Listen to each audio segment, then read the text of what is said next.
So, when we last left you guys, you were standing outside of the inn, and you were about to go into the blood on the vine. So in we go. In we go. In we go. You go into the inn, and it's a fairly common-looking building as far as inns go. There's a large common room. There's a bar, several tables.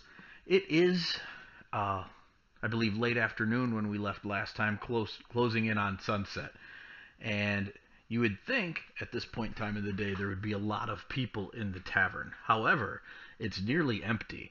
There's a barkeep. You can smell some cooking coming from a back room, which is, I'm guessing, a kitchen. There are 3 brightly clad women sitting in the corner fiddling with different instruments. One of them has a small accordion-like object in her hand, and she's playing with it a little bit. It's making that telltale squeaking sound of a hand accordion.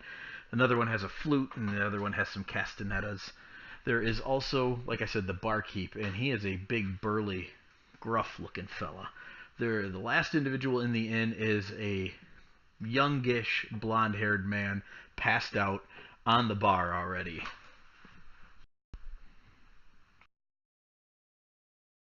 Is he a dwarf? It would make sense if he was a dwarf.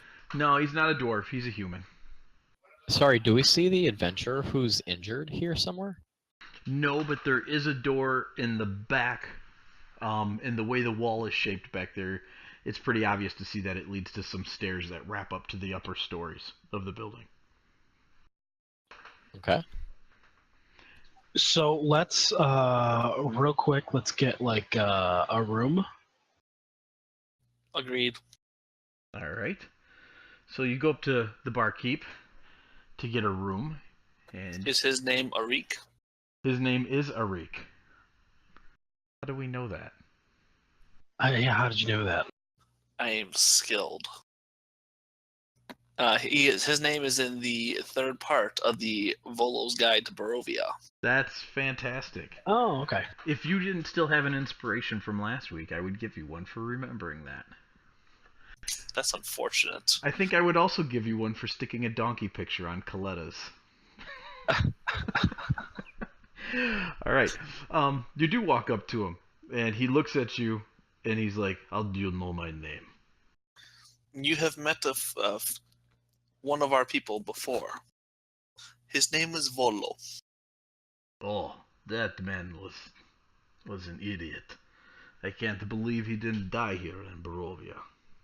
Yeah, we can't believe he doesn't die in most of his things. What do you need? Well, we could use a room to start with. Room is 5 gold. It's kind of steep. You could sleep in an abandoned house if you do so wish. Otherwise, 5 gold. Yeah, let's not haggle with this guy. Just give him. You guys want the abandoned house? I like that option. No. You can take the I don't want abandoned to get house. attacked by a specter in an abandoned house. Okay, 5 gold it is. Alright, you slide Eric 5 gold. He turns around and he puts it in what looks to be a drop safe behind the bar. And then he goes back to cleaning mugs. Who's got the gold, by the way? Does Coletta have it all? I sent 5 gold that way. Okay. And that was supposed to be me, not Coletta. Okay. We also haven't eaten. So do we want to like get a meal and then kind of just keep a layout, keep an eye out for like what's going on in the inn area? Yeah, let's see what they have for food. Yeah. We have potato stew.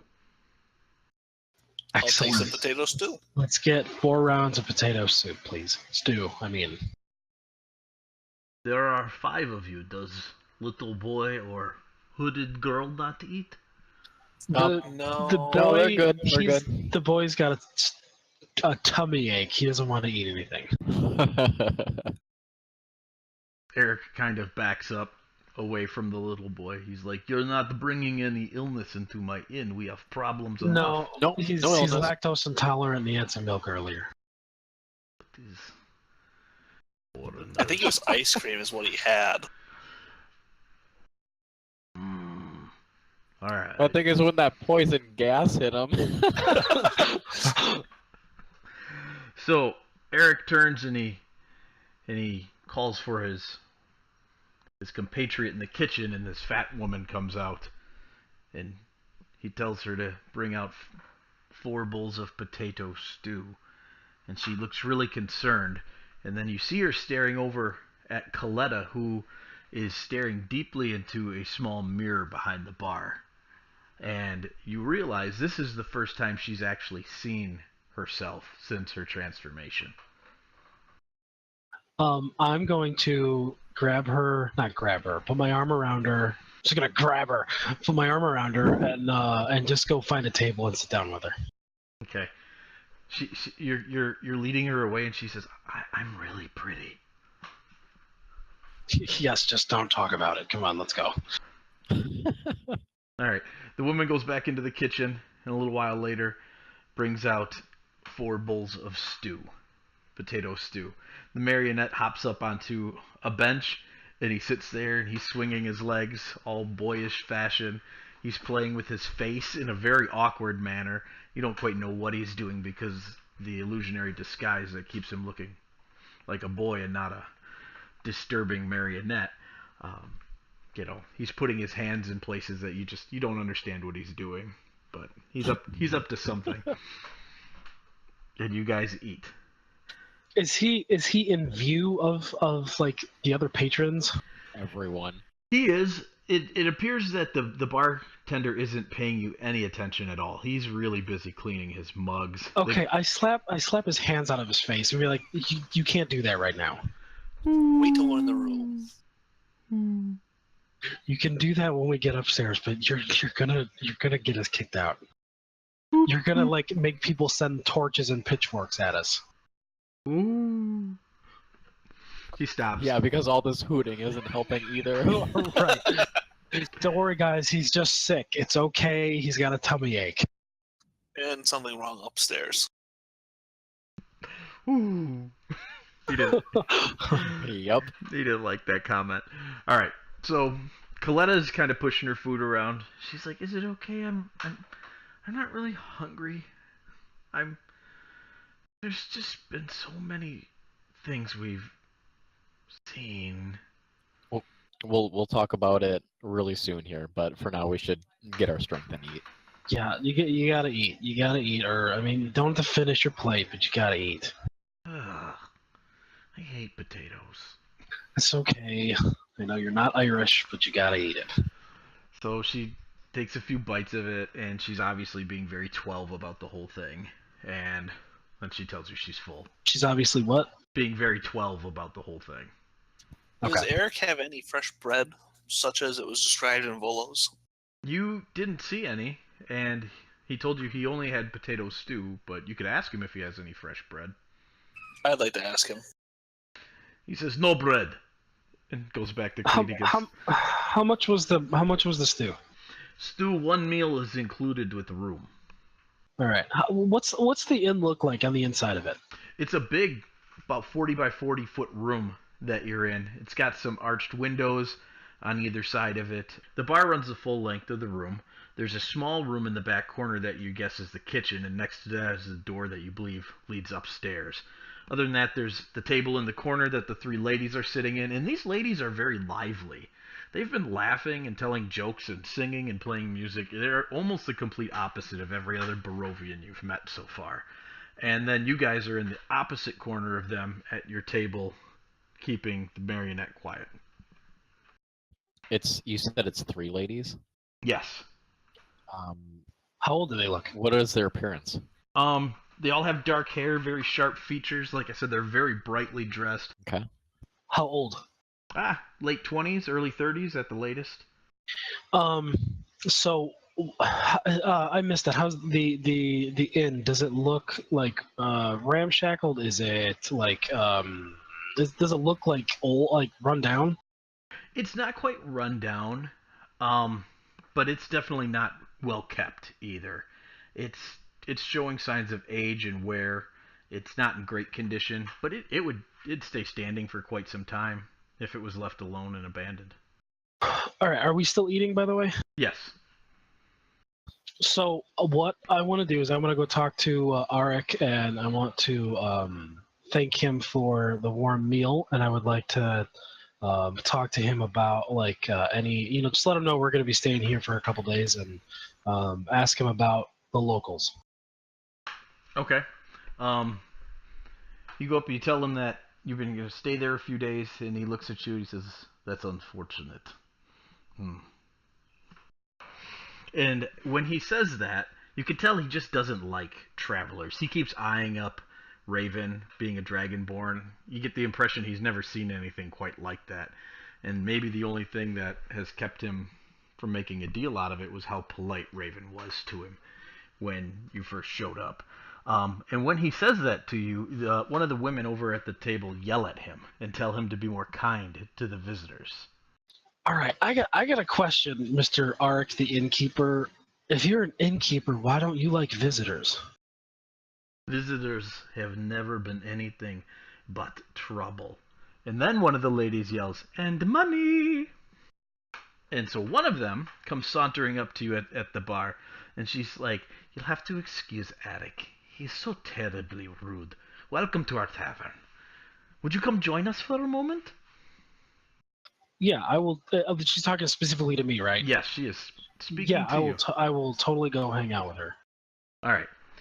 She introduces herself as Alenka, and then introduces her two sisters, Maribel and Sorvia. And they are sitting at the table in the corner. They apparently are the tavern owners, and they take great delight in watching travelers come in, and they often think it's funny to watch how they interact with Eric. So they don't usually interfere until a little bit of time has passed. You said it was Alinka, Maribel, and Serbia? Sorvia.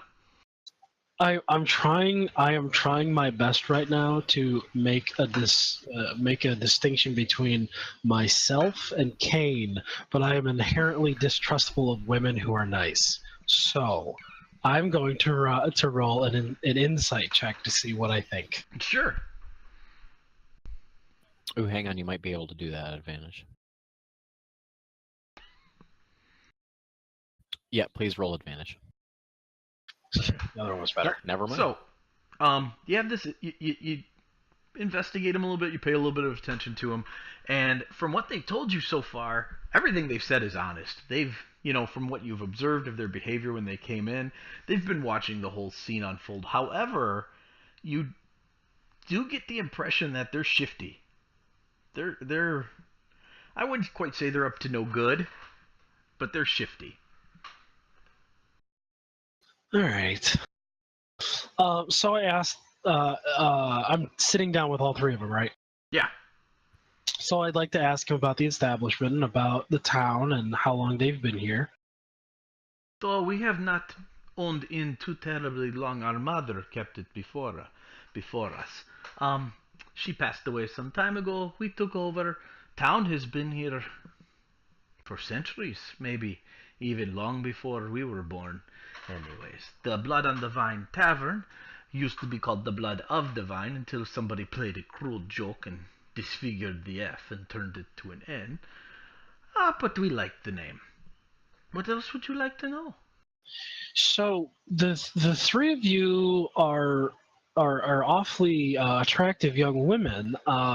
We've kind of gotten the impression that those aren't too common around here. Well, with native-born Barovians, perhaps. But with us Vistani, we are all beautiful people. Even those who are ugly are still beautiful. Oh, of course. So, okay, so tell me about this Vistani, because it's a term I've heard a couple times, and I don't know what that means. They're very excited to tell you about the Vistani. She says, well, we are Vistani. We are travelers. We are businessmen, craftspeople. We are life itself. Where do you come from? We are native, some of us to Barovia, some of us from other lands nearby.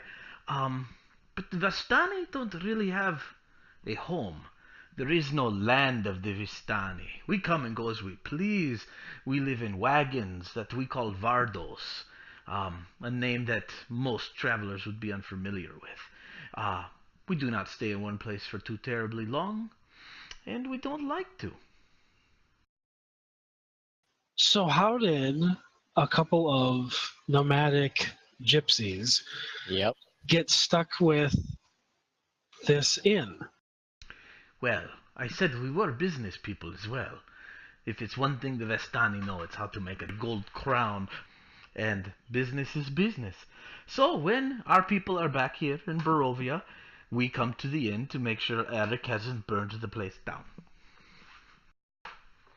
Okay, so even though you own it, you still travel around a bit. Oh, yes, all the time. That's a pretty kitsch deal. How'd you pull that off? Well, the Barovians, they know no other life outside of this dismal village, and they are creatures of habit. So the few people that come in here, like Ismark the Lesser, who is passed out at my bar once again, they pay their gold for their wine, try to forget their troubles for a while, and we come to collect. They earn a living, we keep the rest. So what do you guys think about this place? It seems interesting. What place? Where we are, the village. Oh, no, Barovia. the village of Barovia is very dull. It's truly on its last legs. We will probably be the final owners of this establishment. So few people left after all these years. What has happened over the past years? Quite a few things. The history is long. The Zarovich family came many centuries ago and conquered this valley when the village of Barovia was small and the only settlement here in the valley. They came and there were a few other factions of warriors that were contending for control in Strahd Zarovich won the day and won the valley for his family. Since then, for quite some time, the land thrived. Other settlements were founded, but dark times came. Famines, diseases, creatures of the night. Now it's not always a safe place. By the And- way, let me introduce you to my companion who appears to have wandered over. Are you okay with monsters? Oh, we see many folk such as this one here. A dragonborn, correct? Not your standard lizard folk or troglodyte, correct? You can call her I am not a troglodyte, and the human knows that. Yes. The lack He of might be more of a monster than my kind is. At least I'm polite and don't interject myself into conversations. yes. Speaking of that, should we like? Do you wanna come finish? Is everybody else finishing the meal? Like, I don't want to just leave everybody over there. Like, should we all get together? Sure, I'm fine with that. They can come join us if they want. Yeah, I mean, would it make more sense for all of us to be in one spot? Are they okay with that? They are tickled by that. In fact, the one with the accordion starts playing, and the other one, Mirabella, jumps up and grabs you and starts dancing across the floor with you over to your table. They're just thrilled to have you in this place. She kind of spins you into your seat and then grabs Marlamir and says, "Dance with me, half-elf." And No. Oh man, she's disappointed. She's trying to drag you out of your seat. Not Go, happening. go! And I take out my mace and I paddle him in the behind. No, not happening. Don't make our we're guests here. I ask Arik if he has any wine or beer that he can give to the table or send to the table. He says the wine is going to be very costly right now. There is a shortage, but we have some. We have some Grape Crush and some Red Dragon. Ooh. How much? Oh, I could not serve your table for less than 2 gold. And Sorvia yells out, 1 gold! So We'll do it. I want some grape drank, and I want to give. We'll pay I'll pay the 2, and I'll just give the extra to Arik. Okay, alright. He doesn't even crack a smile. He is just stone-faced. Takes the gold, puts it in the drop box. Now the girls have made their way over to the table, and they're eyeing everybody up. And let's see. I'm going to kind of push Cletta's hood down a little bit more. Oh, Coletta does not like that. She's grabbing at it, but she kind of looks sympathetic. But I need you to make a perception check with something that's going on before you do that, please. For Adam for Kane, and for Raven. All right. Marlemere does not get to make this. And this is without. This is our own. So Yep. without. Okay. Aha! I see everything. Okay, Kane, you're headed back over after speaking with Arik, and Mirabelle is just not giving up on trying to get Marlemere out from his corner, and he's not having any of it. But you look, and you can see Mirabelle and Marlemere's shadows are being cast on the wall, and it actually already looks like they're dancing. Now, maybe Mirabelle's could be explained just by the fluctuation of the light, but there is no way that Marlemere's shadow is doing what it's doing with the way he is sitting. That's a little creepy. Yeah. So you're the only one that's seeing this. Yes, Kane is the only one seeing that. Okay, I'm gonna come back and not make a fuss about it, but I'm gonna keep my eye on what's going on. Like, I don't want to alert anybody that I know what's going on. Okay. I'm going to ask the ladies about the other villages that are around here and how they're doing this time compared to their village. The other villages are doing better. Valaki is the largest town in the valley. Maybe 1,000, 2,000 people living there. There's another Vistani encampment right now, right outside of the city. They go there fairly often. Not as friendly as us here near the village of Barovia, but still Vistani. And then on the far side of the valley, all the way to the west, is the village of Kresk. And there, they are fairly self-sufficient people, although skittish. They have a large wall around their town, and it's flanked by a cliffside on top of which sits an ancient monastery. But they do well for themselves.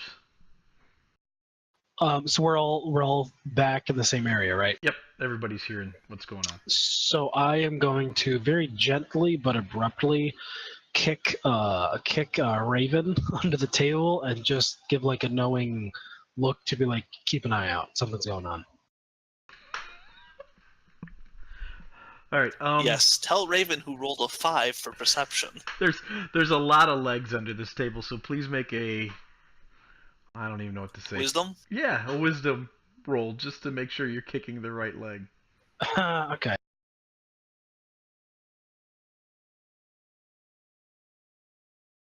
Oh yeah, not a problem. Raven is alerted to the fact that you have kicked her. Perhaps she. That's it. That's all I wanted to do is just kick her. Watch where your feet go. So you're having some chit chat with the girls. Or is there anything else you'd like to ask them in specific? I would like to ask them why the not to like dour the mood or anything like that, but earlier she mentioned that the only the native-born women were in danger. Does she know why? What do you mean the native-born women are in danger?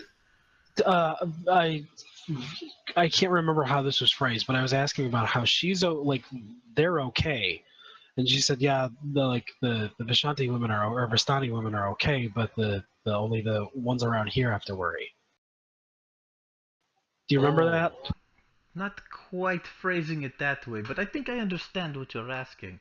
Long ago, well before we were born, before Madame Eva was born, before even some of the greatest Vistani were born, when Strahd was conquering this valley, he was wounded in a fight, wounded near death, and our people took care of him, nursed him back to health. And we did so in return for a reward. That reward has been a general safety of our people for centuries now, compared to the rest of Barovia. Also, many people born into this valley are soulless. They have no souls. They do not have the spark of life. They move, they eat, they sleep. They may even marry and have children. But they do not cry. They do not laugh. Arik is soulless, aren't you big oaf? And he just looks over, keeps wiping his mug, and then goes back to it. Doesn't even look insulted at all. That's very interesting. I ask them if they know anything about the Dursts. Only legends. That the Dursts were leaders of a cult that tried to get Strahd to become their patron, but our Lord would have nothing to do with them. He has been mislabeled often as wicked and evil, and surely he has had moments where he has been cruel and perhaps wicked, but he had wanted nothing to do with their demonic shenanigans. And like most cults do, it collapsed in upon itself, and their mansion sat on the hillside overlooking the village for quite some time, abandoned and many said haunted. We did not stop there as Vistani. How would you describe Strahd? Stern, cruel, perhaps. She kind of bobs her head around. Sorvia says, fair. He is fair, and he is swift for justice. And they share a lot of phrases and words about that give you the impression that, he's a bit of a tyrant, but he's not unreasonable. Can I make another insight into this? Sure. Enough time's gone by. For the most part, they believe what they're saying. You feel like they're maybe buttering it up some and perhaps leaving out some fairly important details, but he's, as far as you can tell, at least the way he has treated the Vistani, he has been those things. One last question about that. Why Strahd and not one of the other people trying to get control of the valley? But I don't quite understand the question. Nobody tries to take control away from Strahd. No. When they were all fighting for control of the valley, Oh, your people chose to help Strahd when he was almost dead. Why him? we saw his side winning even without him. That's the way Madame Eva tells us the stories, anyways. That he was so brilliant a commander that he had already destroyed the knights at Argynvostholt, and he had already conquered the Silver Soldiers, and there was few left to stand in his army's way. So perhaps even had he died, his brother Sergi would have led the rest of his people to conquer the Barovians. And so they chose to aid the person who would in turn reward them the most. Is Strahd still alive? Oh yes. Yes, some say that he will never die. It's a mystery. There are many Where rumors that he is a great wizard, and surely he has magical powers. Some say he is a creature of the night, a vampire, and drinks the blood of virgins. Good thing we are Vistani, yes? Yes. What do you think? I think that perhaps speaking of one's lord in a negative light is not good conversation in the shadow of his castle, but he is at least magical. He has powers far beyond that of normal men, and I believe he has used those powers to keep himself alive. But what do I know? I am only 26. Hey, Mike, I sent you a private message. Well, hearing how she talks about some of the stuff, Raven's going to encourage Coletta to join me in going to bed and getting out of Dude, there. she's 12. Hey, it's okay. I'm a girl. Yeah, and She's still Dragonborn only live like 36 years, so that's All fair. Wait, we're breaking. We're breaking now. Is that it? Raven's Not encourage Coletta to. yet. I think it's time to kind of move this conversation on, but I don't know if we're necessarily time to break yet. Before we head out, we had heard from a couple of different people in town that there were some Vistani women who I assume are you three, or at least one of you three, have brought in somebody who's injured. I have some skill with medicine. Do you mind if we take a look? Oh, you are speaking of Esmeralda. Esmeralda is a Vistani that has, well, should you say it, broken the faith with our people. She has spurned the ways of our people and travels alone, hunting monsters now, writing books. She found these dwarf woman on the side of the road just not a day past, or two past, and brought her to our inn and begged us to care for her. If she had not been at least blood still, we would have probably turned the woman away, for we took her for dead. But Esmeralda ran and got Donovich the priest, and he came and laid his hands upon her and healed her somewhat. So she now is resting upstairs in the smaller of the two rooms. I stand up and say we would like to meet her. Of course, she's at the top of the stairs when you go to your room and retire.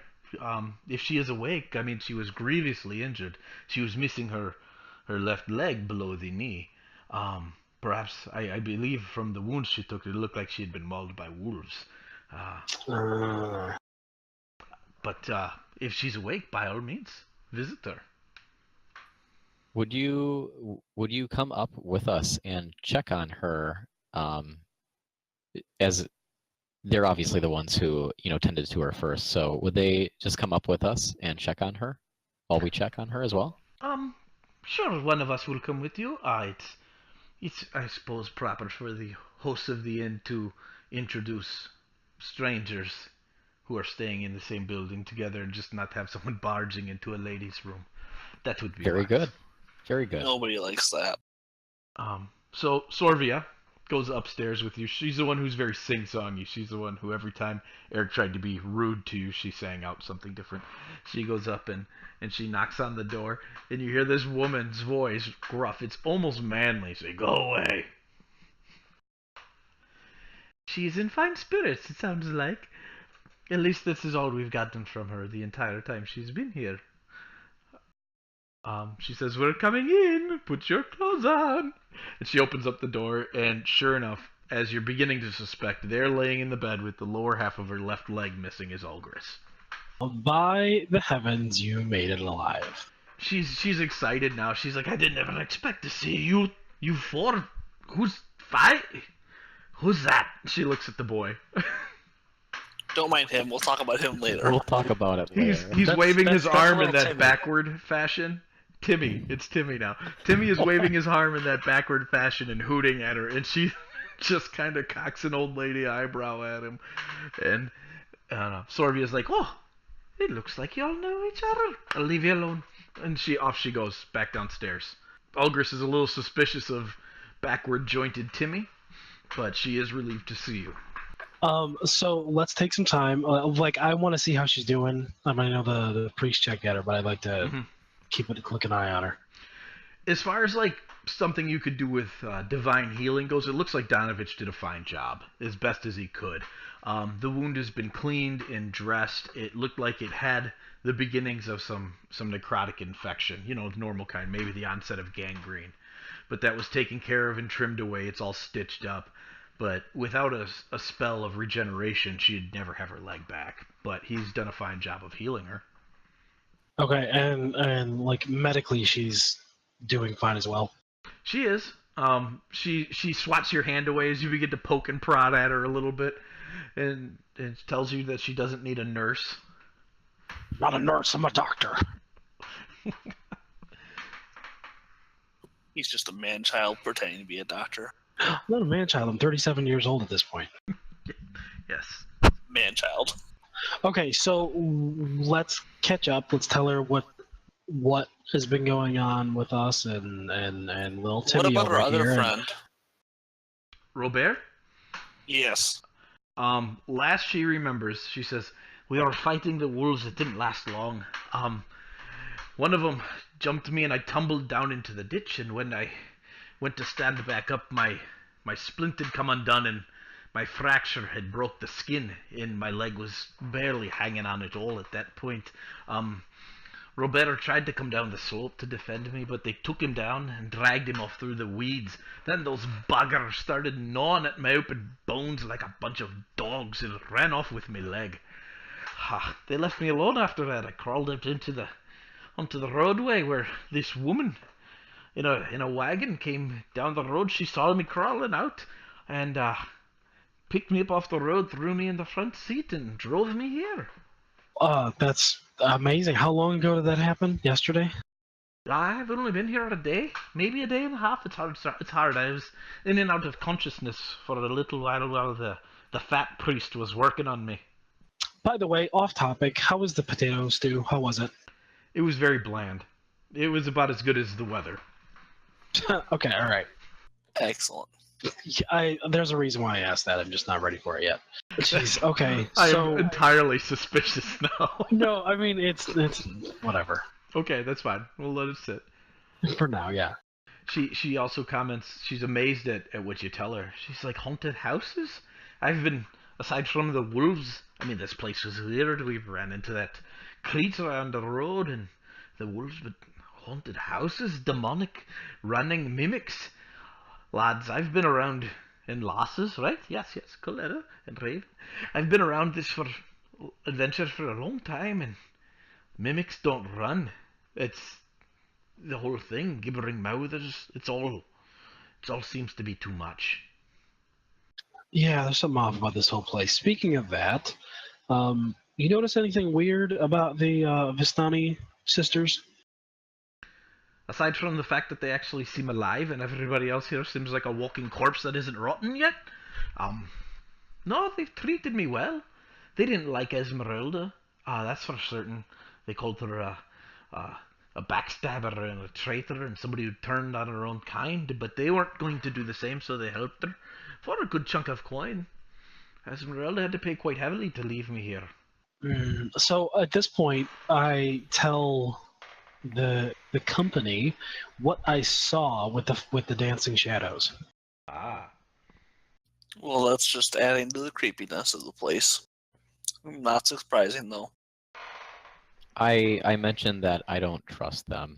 Yeah, neither do I. I haven't since I saw them. There's something off about them. I'm not even sure if they're human. I was really, really debating asking her like how old they are, and then like checking to see if she was lying. And but I don't want to like throw everything off. Not yet. I don't want to display the hand yet. Since we're talking openly, I'll just like let everyone know that for some reason I get the feeling that no, I tried to find sense on them and everything was fine, but I suspect that's not the case. And I feel like the bar keeper is like enchanted or possessed or something. Yeah. Can you use like detect magic on them or something? I could detect magic around here. I feel like we're getting a lot of the same of like certain things are like very, very kept from us because it's just too powerful maybe for us to detect. I don't know. That's just a general feeling as well. Yeah. Yeah, I mean, don't know I how could much more see a sense. presence of magic, but I wouldn't be able to discern really what it is. I can get an idea of what it would be. Yeah, I don't even think they're human. I think there's something off about them. Now Also- maybe it's just their verbiage, but the whole like she turned her back on her own kind is a little specific for me. I'd really like to find out from the three girls, and I don't care who asks this, I'd really like to find out from them where it is that they travel to, if they leave Barovia or not specifically, how they go about doing that. Oh, that's a good question. Yes. And then very openly talking about us hearing about a ritual that could be performed with a talisman to come and go from Barovia as one would please. And I also would like to ask, or I want to find out from, what's her name in our room? Ulgris. Ulgris. Ulgris. I'd like to find out from Ulgris if she knows anything more about Esmeralda, if she knows where she went, what she's doing, where we could find her. We need to catch up with Yeah, her. we do. She says she was pretty tight-lipped, and I wasn't in any state for asking questions. I was bleeding out through my leg. I really don't know. She had kind of dumped me on top of the bar, like she had a bit of dwarf in her or something. It seems just like what my husband would have done after a late night of drinking. Threw some gold at the girls, and they had their little spat, and then off she went. She said she was looking for someone. I do remember that. You don't remember a name? No, I'm gonna make a roll for her to see what she can recall at this moment here. I'm also going to throw it out to everybody that I don't think Coletta should be around the three ladies No, not ever. because they are pretty happy with Strahd, and I worry that information gets that way and Coletta would end up missing. Yeah. Olger says, I recalled one of the girls yelling back at him, "If you find the old man, tell him it'd be best if he left Barovia." I can't remember if I dreamed that or not, though. All right, I'm going to lean down to little Timmy, and I'm going to say, your job is to stick to Coletta. Don't let her out of her sight. If something happens, toot as hard as you can. He stands up straight, and as best as his awkward joints let him, he gives you a salute and a hoot. Woo-hoo! That's awesome. Timmy. All right. What do we want to do from here? Do we want to talk to the three girls a little bit more and ask them a few more like pointed questions, or do we want to let that go for now? I'd really like to see how they react to some of those questions. Yeah, and do it around me. You someone else ask it, and I'll just stay off to the side and do like an insight and perception check from my angle. Okay, is Raven going to stay in this room with Ulgris, Coletta, and the marionette? Yeah, then? that works. Okay, so Kane and I will go back downstairs and talk with the girls. You go back downstairs, and only two of them are down there right now. Mirabelle's not there at the moment. They're like, "You've returned. You have not gone to bed? Well." And and Sorvia looks at Marlemere and is like, "Have you come back to dance with me?" No. He's chaste. You have to forgive him. Chaste, soulless, boring. And she just looks just like exasperated that you're boring. Excellent. Right where I want her. That's perfect. Okay, so we actually have a few questions for you ladies before we finish up for the night. Oh, more talking. Okay. What else would you like to know? While this happens, I'm just gonna like kind of go over to where we were eating and just kind of fidget and clean up a little bit and pretend like I'm helping, but I'm keeping a very close eye on what is happening. The girls look at you very oddly, and Alenka says to you, "That's Arik's job. You do not need to clean up after yourself. You did pay for it after all, a good amount of money." I did, but it's part of where I come from to just make sure that we leave the place better than we left it. Well, Got it. far be it from us to to interfere with somebody else's traditions. So I asked the girls in their travels if they've ever left Barovia. Yes, we've been out of Barovia multiple times. What routes do you take out, and how do you leave, and how often do you come back? Sometimes we are gone for years, sometimes weeks, months. We come and go as we please. We are one of the only peoples that Strahd allows to come and go from his country. He does control the borders of Barovia, after all. And we get to, because of the service that our people gave him years ago, we were given the right to come and go. I can see where this conversation is headed, because you are not the first travelers to come to Barovia. We cannot take you out of here unless he so wishes. We can only take our own people. Oh, well, that's okay. We were actually planning on going to ask him. Could you tell me how it is that you leave here? Because we'd like to ask for the exact same thing from him. It, as strange as it sounds, most people would think leaving a domain is as simple as walking down a road. But he is the gate. He is the land. You need to get his express permission, and he will clear the way for you. Oh, okay. That sounds very odd and very interesting. However, she nods at that. She does. She's like, there are many things here in Barovia that are odd. Speaking of odd things, so I've read in a book at one point in time that there is a particular ritual that your people can engage in with a talisman that would allow you to come and go from Barovia as you please. Do you know anything about that? Are we talking about the Volo? We are, aren't we? Oh, From what I understand, he had quite a large amount of help in that endeavor. You see, we went and my clan, led by Madame Eva, we found him sometime after his trip to Barovia, and we asked him how it all came to be that he was in our land and was able to leave without permission, and he told us of Elminster's help in the talisman that he put into him. He didn't know many of the details, or at least he wasn't willing to share, which was probably he didn't know because Volo seemed to share everything.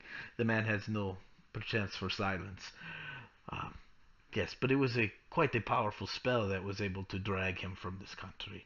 So you're saying he left without permission? Does that make him branded as someone who would be hunted? It makes him unique. Interesting.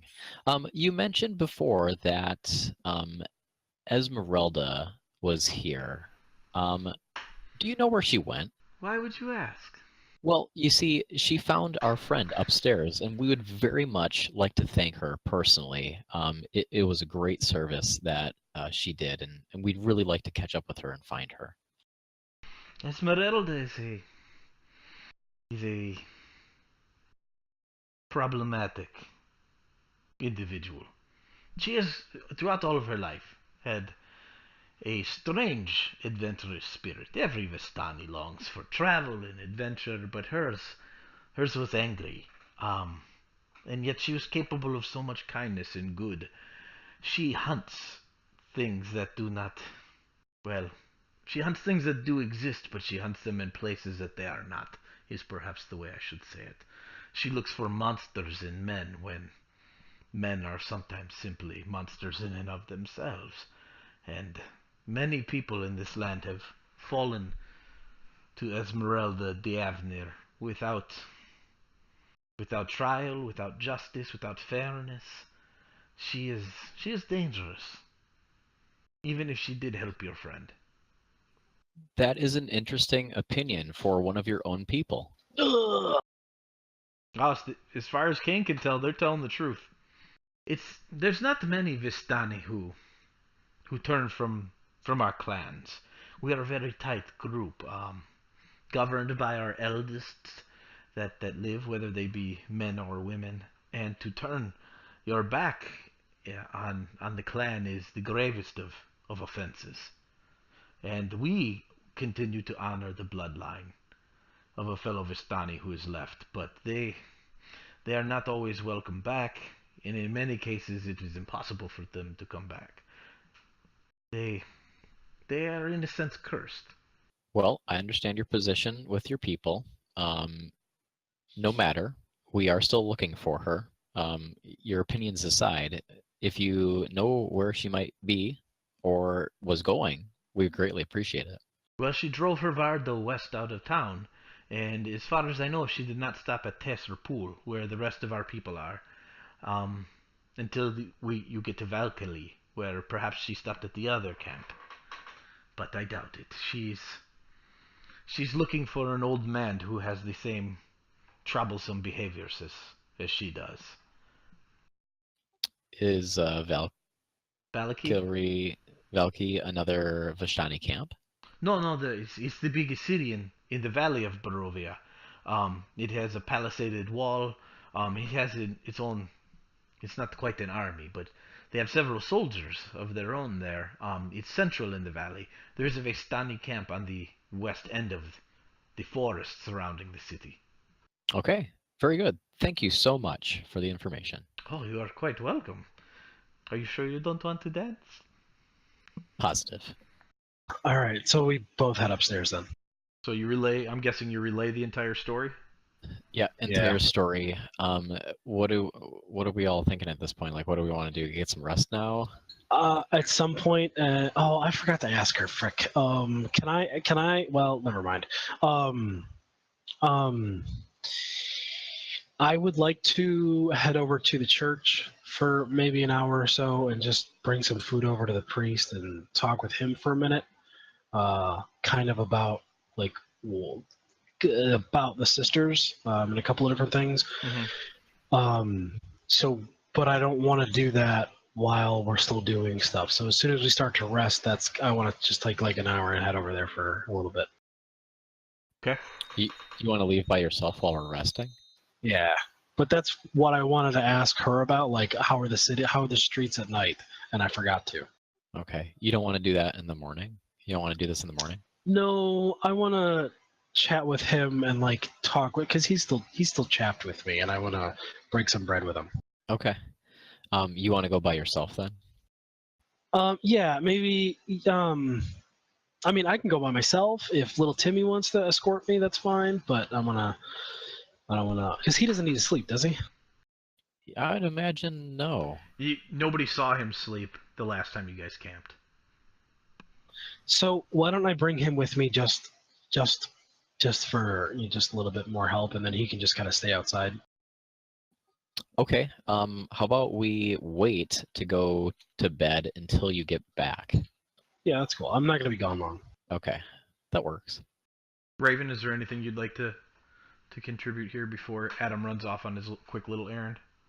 No, I'll let him run off. He's a big boy, from what he says. All right. So you go downstairs. All three of the girls are back now. They're whispering to each other in the corner. When you come into the room, they look up. Ismark, the guy who's passed out at the bar, he's awake, and he's kind of stumbling around the bar trying to get Eric to give him more wine. And you're headed for the door, and the girls kind of look at you super surprised and ask, where are you going? I'm a little bit of a night owl. How's the town at night, by the way? What's the nightlife like out here? It is not alive. You should stay indoors at night. How late is it? It's easily dark now. It's probably close to 8-9 o'clock. Yeah, I was gonna say even later than that, I thought, from our travel around town. Well, it was just getting dark when you went to the inn, and it gets dark pretty early in Barovia because of how thick the clouds and the fog is. Okay. But I'd say it's 8. I'm going to roll a perception check to see specifically, is she trying to hide something at night, or is she like genuinely worried about my health? That would be an insight, but Okay. that's a great roll. No, she's genuinely worried, from what you can tell. Barovians don't go outside at night. You're getting the impression. Oh, well, I'm not a Barovian. They're all soulless here. Yeah. They don't... Yeah, but you also don't want to be a Barovian. Oh, okay, here's what I'm gonna do. I'm gonna hop outside, just out in that little like area outside.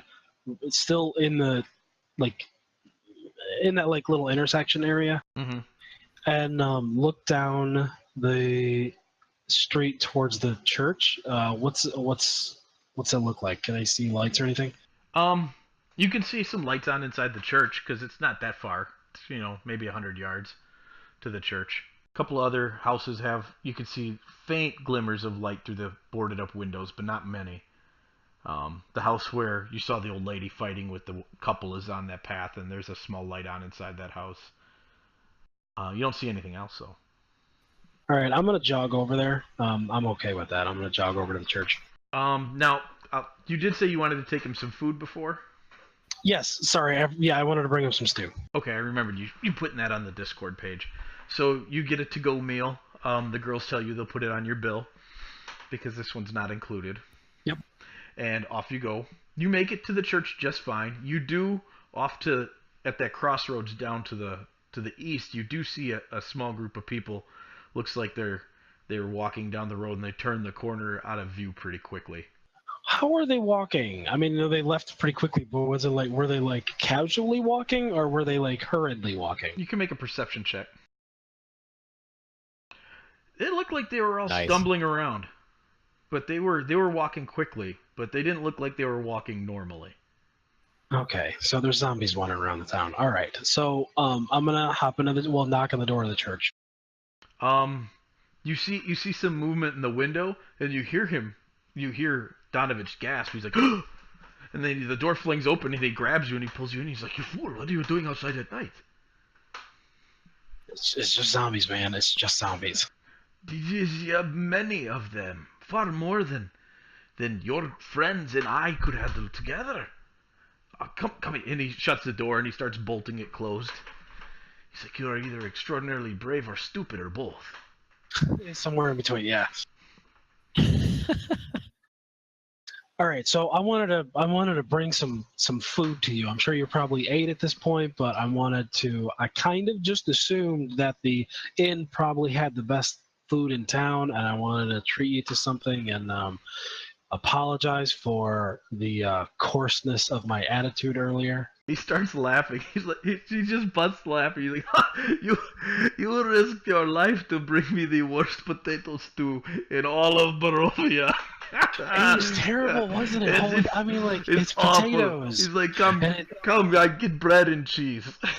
All right. Well, I'm glad that you told me that this was the worst in town because I was really concerned. He's like, that's Eric and his wife they're soulless. They have no idea how to cook. Soulless. You said that word, and that's a word that I've heard to describe them before. What do you know about that? Well, the legends of Barovia say that when Strahd conquered the valley, those he slayed left the valley. Their souls went to resting places of their gods. But those who are born since then, there are no new souls brought to this valley. Only old souls born again and again, trapped in this hellish land. And so when the number of children born is greater than the number of souls available, they are born soulless. They are people who show little emotion. They are concerned only with the basics of existence. Arik and his wife are one of them. So, what did they have any memory of the previous life? Not the soulless. Some from time to time, those who are reborn will remember their former lives, but not often. All right, so I'm gonna ask a dark question, and I need to know that you're gonna be okay with this. You have lay my son to rest. You may be difficult and thick, but I will answer your question. Why? Thank you. So, what was this nonsense about trying to hang yourself earlier? You have a soul, correct? Yes. Have you no children? No, I don't. But I had parents. The pain of my son's situation, whether I know that creature was not Duro, but the pain of it drove me. It was fortunate you came along when you did. But let's just say I was incapable of making good choice. Well, I'm glad you made the good choice. Yes. I guess we will see. Because I now live with no son. With very little hope. Yeah. Then he starts to cry. I put my hand on his shoulder and let him know we're going to take care of this. I don't know how, but we're going to take care of it. You are not first to come through here to say you'd take care of it. The wizard who led my son away. Many before them. If you stay here at the church another hour, you will witness the beginning of the Parade of Souls. Oh, I am so interested in that. It's, sad. You would think the rising of 1,000 ghosts who walk down the street would be frightening, but there's nothing truly scary about them. It's just they're all sorrowful. Adventurers come from other lands who've come over the centuries to free Barovia. Their souls are now trapped. No matter where they die, they rise from this graveyard and march a slow, endless walk up to the castle. It takes them all of the evening. Wait, no matter where they die in this country, they come out of this graveyard? Yes. Yes, I believe the devil enjoys watching the parade. And so their trapped souls rise here and walk to him. I do not know for certain, but I imagine he sits on his throne and smirks at them as they walk into his hall one more time to disappear from his sight. Only to do it all again the next evening. So there's zombies outside. You know about it. I know about it. Does everybody else know about it? Seems like it. Yeah, this is why Barovians do not go out into the village at night. What? I explained to him also that I'm not Barovian. And why don't, like, what do the zombies do? Just hang around the streets? Don't they ever come into people's houses? Have you noticed many of the homes have scratch marks, claw marks on the side of them? Yeah, that But is. why does everybody have, like, lights on? They do not seem to be attracted to that. There is no real pattern to their behavior, only that some semblance of life still clings to them, causes them to walk the streets they once lived in. But it may not even be the people who lived and died here in the village, for we have attempted to clean out the infestation before, and they seem to always return in greater numbers. If we leave them alone in the evening, they seem to be content to wander. Has he? Have you? He's not a. He's a priest. So what divine powers do you have? Do you have available to you? He begins to list off some of the ways that the divine work through him, with his patron saint of the Morning Lord.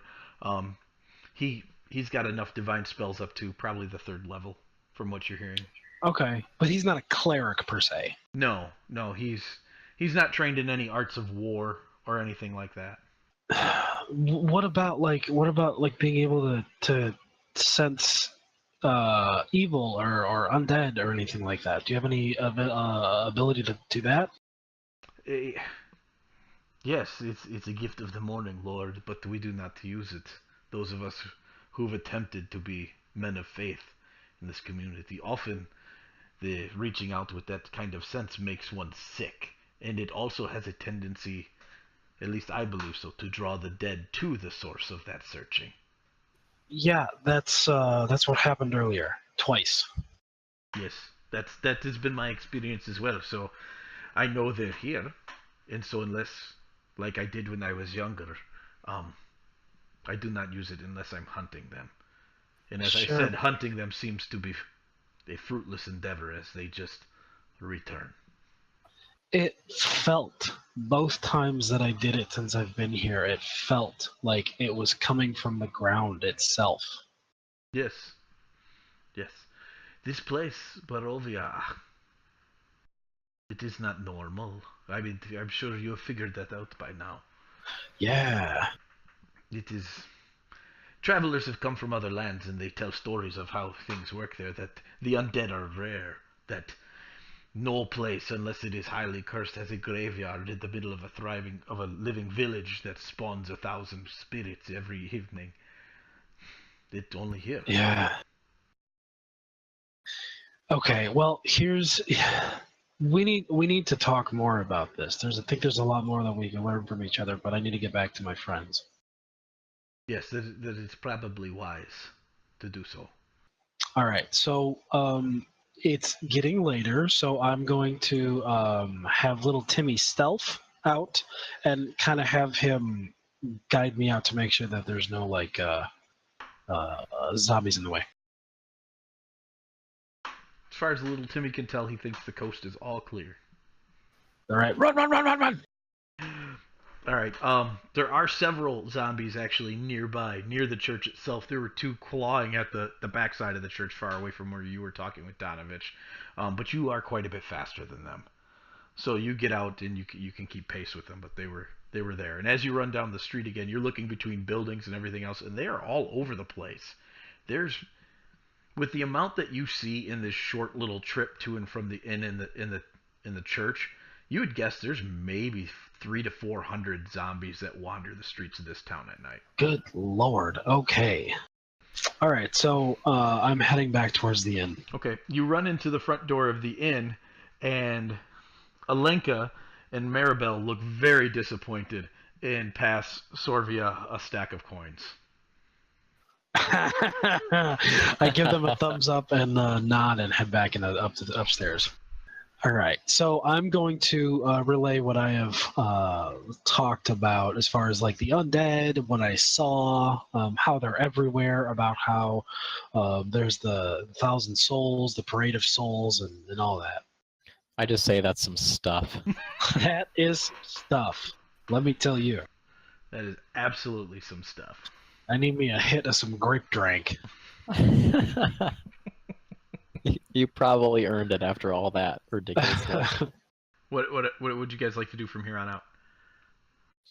I think if I don't know, like if there's going to be any more chatting amongst ourselves, but if we're going to rest, I just get the impression that someone needs to maybe take some rotating guards along with our marionette friend,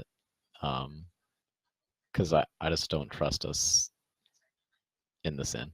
I don't trust anything around here. I'm good with that. Yeah. All right. Give me a quick guard rotation then. I'll do first. Second. Third. All right. So everybody's going to sleep. Yeah. Ulgris says to you, "You have your own room, right? Because you're not all fitting in here." Oh no, I thought we went to our room. Oh, She I can thought come you- in our room if she wants. She's missing a leg. She's pretty much happy where she is at the moment. Do we want to leave like the marionette with her? I don't know. No, we told her to watch Colette. We told I her to don't- watch Colette. Yeah, I don't. I don't think we need to worry too much about her. Nobody seems to be too concerned about her. It's us that people are worried about. If they get her, it's a game on. Yeah. All right. So you guys head to your She's room. Oh, Go yeah. ahead. No, you I go was ahead. gonna say she's a noisy, blustery dwarf. If something happens, we'll know. I hope so. All right. You guys head to your room, start your watches. Adam, about halfway through your watch, a fairly ferocious thunderstorm kicks up. And make a perception check for me. All right. While you're sitting there on watch, you start to see a green glow from outside the window. Your room does have a window in it, but it's shuttered and bolted shut, or barred shut. It could be opened though, but through the cracks there's a green glow. I'm gonna go take a look at that All Can right. you carefully. point from the inn to the direction of where he's seeing that? It's towards the church. Oh, okay. Yep. You guys have where you see those arched roofs. You have your room is on that side of the inn. Okay. So you're looking out over, and you're watching the parade of souls, and you're looking at these spirits rising from the graveyard and coming down. They're coming straight down that road running north there, and they're obviously dead adventurers. They're very well formed spirits. There's warriors, there's barbarians, there's clerics, rogues, wizards, the whole bit. Some of them are riding horses. Others of them are carrying friends who are dead. But they're not dead. They're ghosts of dead people. And they just turn the corner there, and then they march off to the west, out of town. And this goes on for about an hour before the last ones pass. I'm really upset by this. So your watch expires with nothing else that happens other than that, and goes on to Marlamir's watch.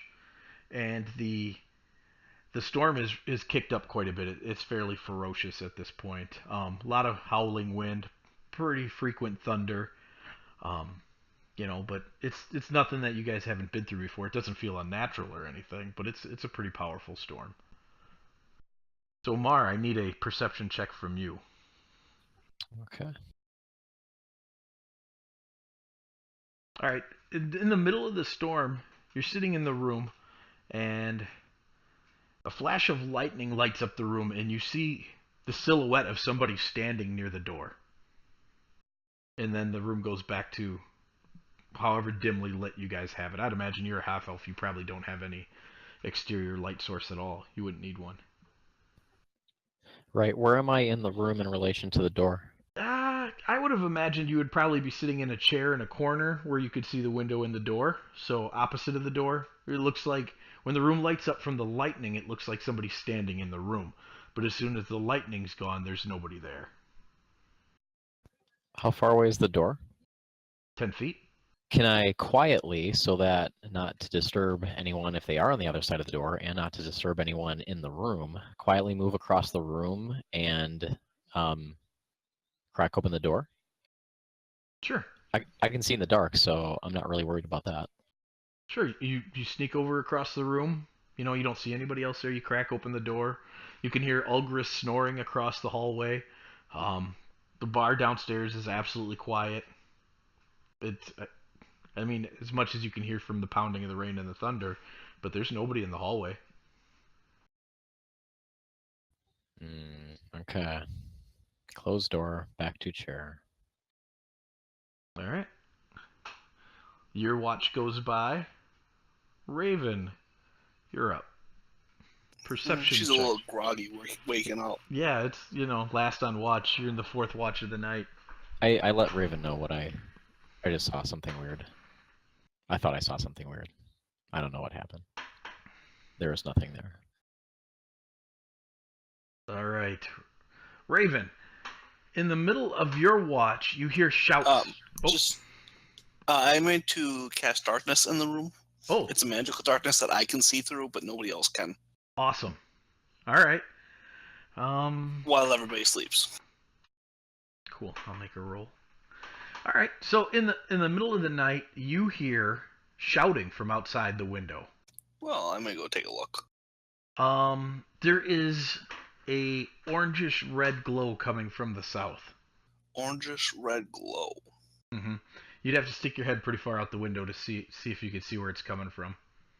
Oh, I lied, Mike. I'm sorry. I had to cast darkness to do that. I don't have that as an ability. I thought it was an ability. So the room's not magically dark. I will stick my head out the window. All right. You stick your head pretty far out the window and you crane your neck, and it looks like Bildrath's across the street is on fire. Oh, well, that's not good. I'm going to wake some people up and let them know that the place is on fire and we should go help them. Oh, what are you waking me up for? Tired. Coletta's like, do I have to fight fire? Coletta's asleep still. We'll let her sleep. I don't want her running All up. right, we don't. Show one of us But stay. for Kane, I dropped some water on his face to wake him up. Oh my gosh, you're I start waterboarding swinging. him? I start swinging. All right. Well, you communicate that Bildrath's on fire. What would you guys like to do? Let's run over and take care of it. Let's go over and see what we can do. We're gonna. Has everyone come in? I mean, I do. I already left. I would say we leave Coletta and little Timmy. Yeah, that sounds good. And one of us? Do we want to send them with Ulgris? See if she's willing to watch them? She's gonna be dead asleep. Well, you can just be there. Okay, while this is happening, I'm already outside. Okay.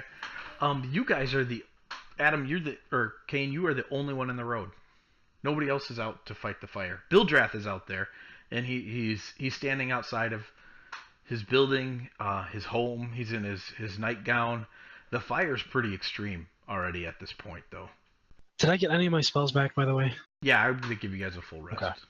I would say we knock on Ulgris's door and tell her that we're leaving Coletta there, and then we hop out in the street with Kane.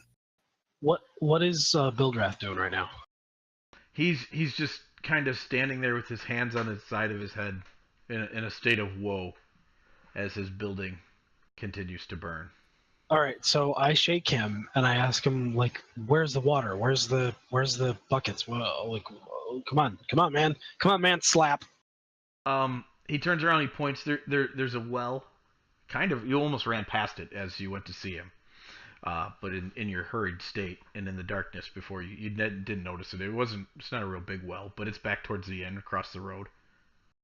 How far away did you say it was? Oh, it's 20 feet, not far at all. Oh, okay. So, I just go grab some buckets. Like, what? And as I'm doing this, I'm yelling, like, what happened? How did this start? Smoke everywhere. Ugh, it's lightning. I don't know. And he runs over by you. There's one bucket. Let's just start throwing some water on this thing. All right, you guys run back and forth. You're trying to get Mike, are there water. any dishes that we can grab out of the kitchen? You could run in the kitchen. I'm sure you could find some pots. There were stew after Yeah, all. I'd say Marlemere and I do that. Grab some more pots to help with the water. All right. Quick, throw the soup at it.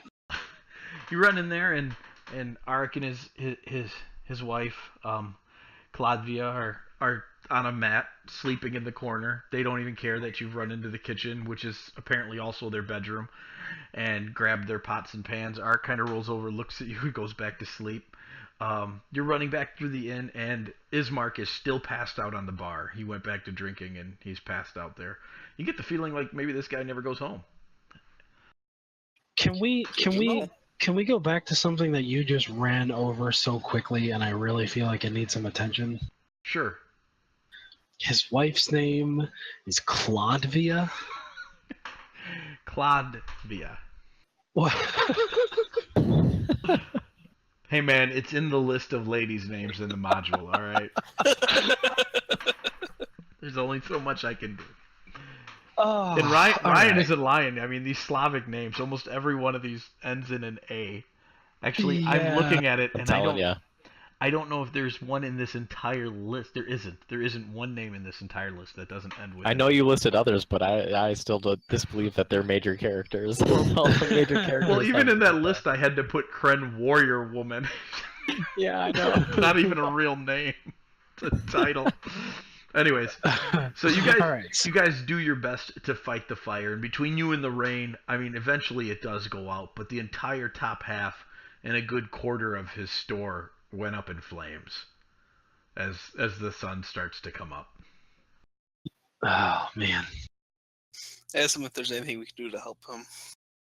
Well, I still have some goods to sell. Would you that aren't too damaged? Maybe you buy some rations. We'd be happy to buy some rations. Yeah, just let us know when you need them all. We'll do what we can. Good, good. Why is nobody else here? It's still night out, correct? It's just dawn now, yeah. By the time you guys get the fire under control, it's still dawn. Nobody cared. Nobody cared. Is Bill Draft? Does he look like he's soulless? I'm gonna assume not. No, he's too grumpy to be soulless. He's definitely got emotions. He's just not a happy person. Okay. Right. Yeah. What about like Mary though? She's right next to this place. Is there any collateral damage? No, it looked like it was all street side, towards the inn. Okay. All right. Well, let's. Jeez.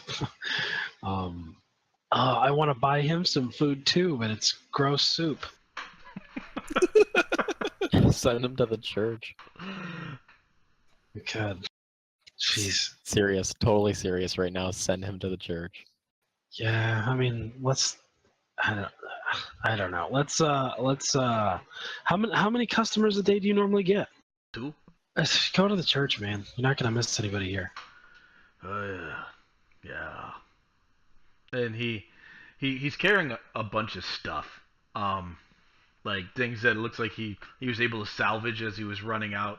You know, you didn't see the bag laying on the side of the road before, but when he ran out originally, it looked like he grabbed some of maybe his more expensive items. He's definitely got the necklace you guys sold him with him.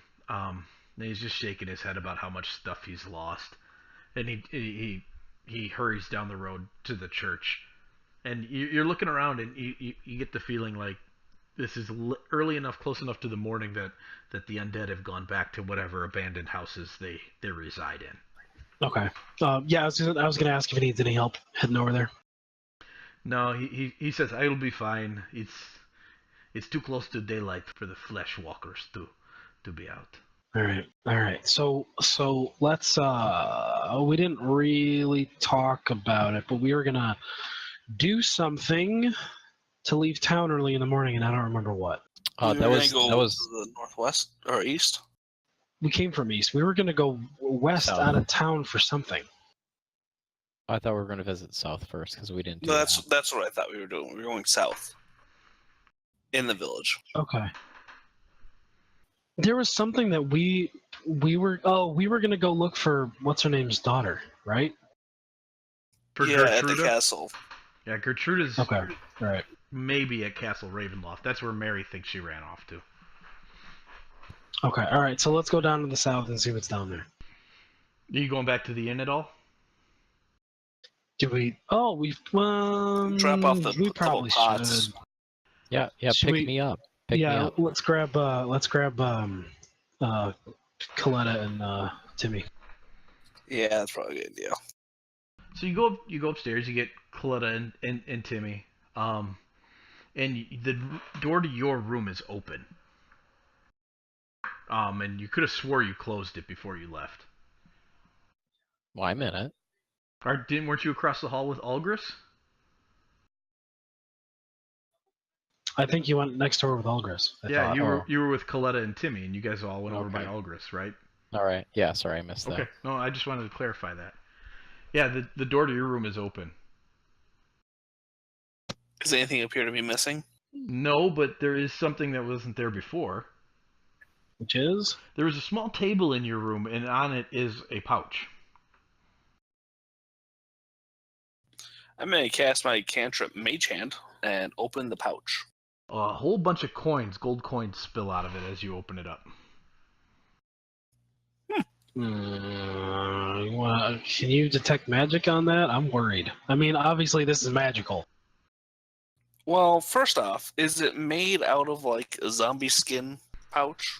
Does it match? No, it's there's Raven cannot find a new accessory here, if that's what you're wondering. What you Well, should do- because in the house they had the pouch with coins in it too. Oh, that's true. They did. Yeah, no, this is not the same pouch. Okay. You know what you should do? Mage hand it, give it to the guy whose place just quarter burned down. I agree. Hey! We don't even know how much that is yet. We need supplies if we want to like save this place. Why did a bag of coins just show up in our room? I don't know, It's, but I'm maybe... not even totally sold on giving it to that guy, but this is just weird. I'm just saying. I'm just saying that maybe the divine on high has given us some money for some supplies. Roughly how many coins are there? I believe that as much as I believe we're safe in this place. Well, Give me a perception check for a quick count. who's doing that? You are? Who's doing that? You can roll at an advantage. Oh, that's a good roll. Looks like there's just maybe short of 100 there, maybe 90, 80 to 90 maybe, without actually counting them. Who's downstairs? Anyone downstairs that we can ask about? Like, hey, why we left to go fight a fire and there's Do you some really gold want coins in to our ask room? about coins? Yes. Well, you saw the innkeeper and his wife, Claudvia, sleeping. So you know they were down there. Ismark was still passed out, sleeping on the bar. You didn't see the girls anywhere though. I say we just take it and move on.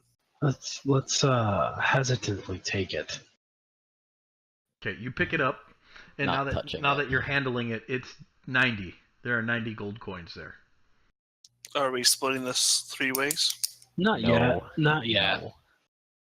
Coletta will hold on to it then. Yeah, just keep that all together, and Coletta, keep your filthy little grubs off it. She smirks. They're pretty little grubs. Stop hitting on her. She's 12. All right. You are a monster. She's 21, thank you very much. So are you getting ready to head out? Yeah. Oh, you're getting ready to leave, and Algris is like, "Sure, you come into my room, you stomp around all through the evening, and then you just leave an old lady lying in bed. I see how it is." Trying to get your beauty sleep. Yeah, it's like I need it. Not that I'd be much good stomping around with ya. I just want to ask her if there's anything that we can do for her. Find a way to get me home. Where's home for you?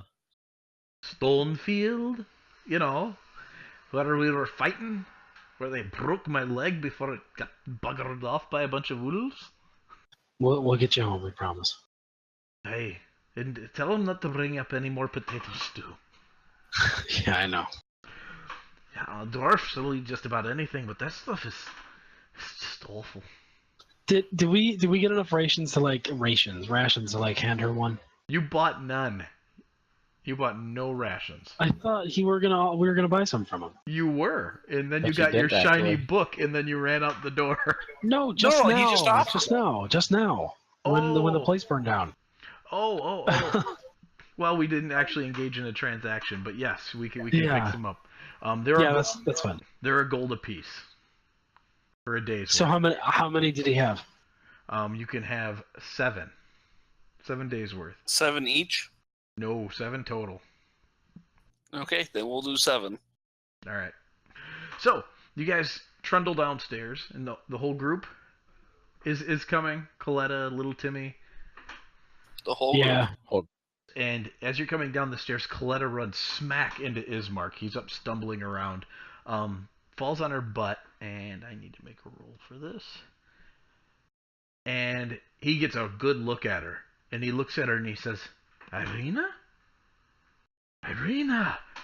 And he kind of shakes his head, and he's staring right at her, and he can see her plainly.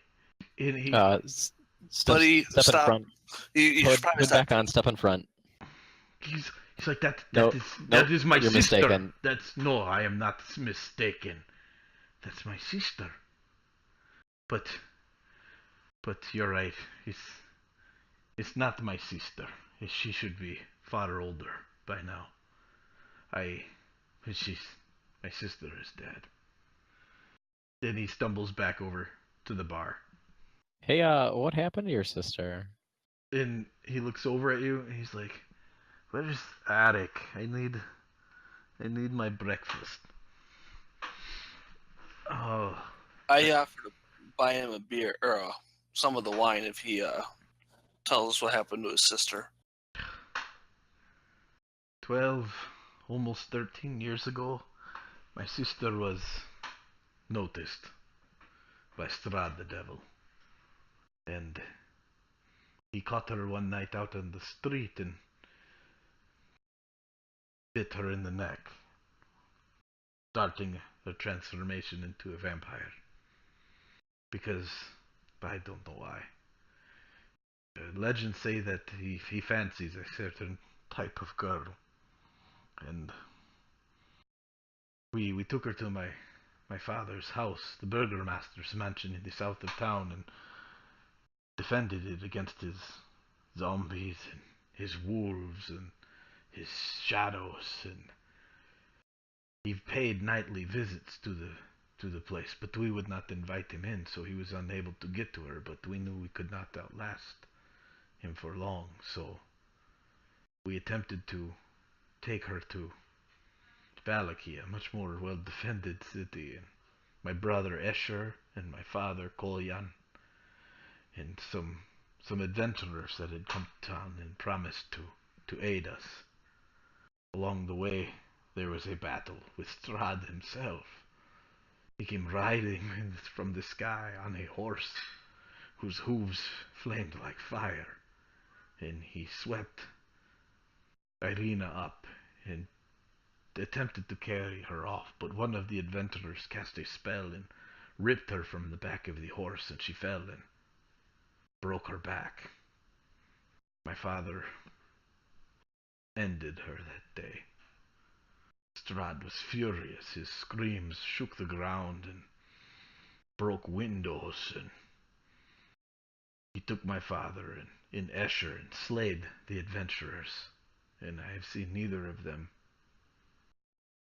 since. That is what happened to Irina. Now where is that wine you said? I get him 2.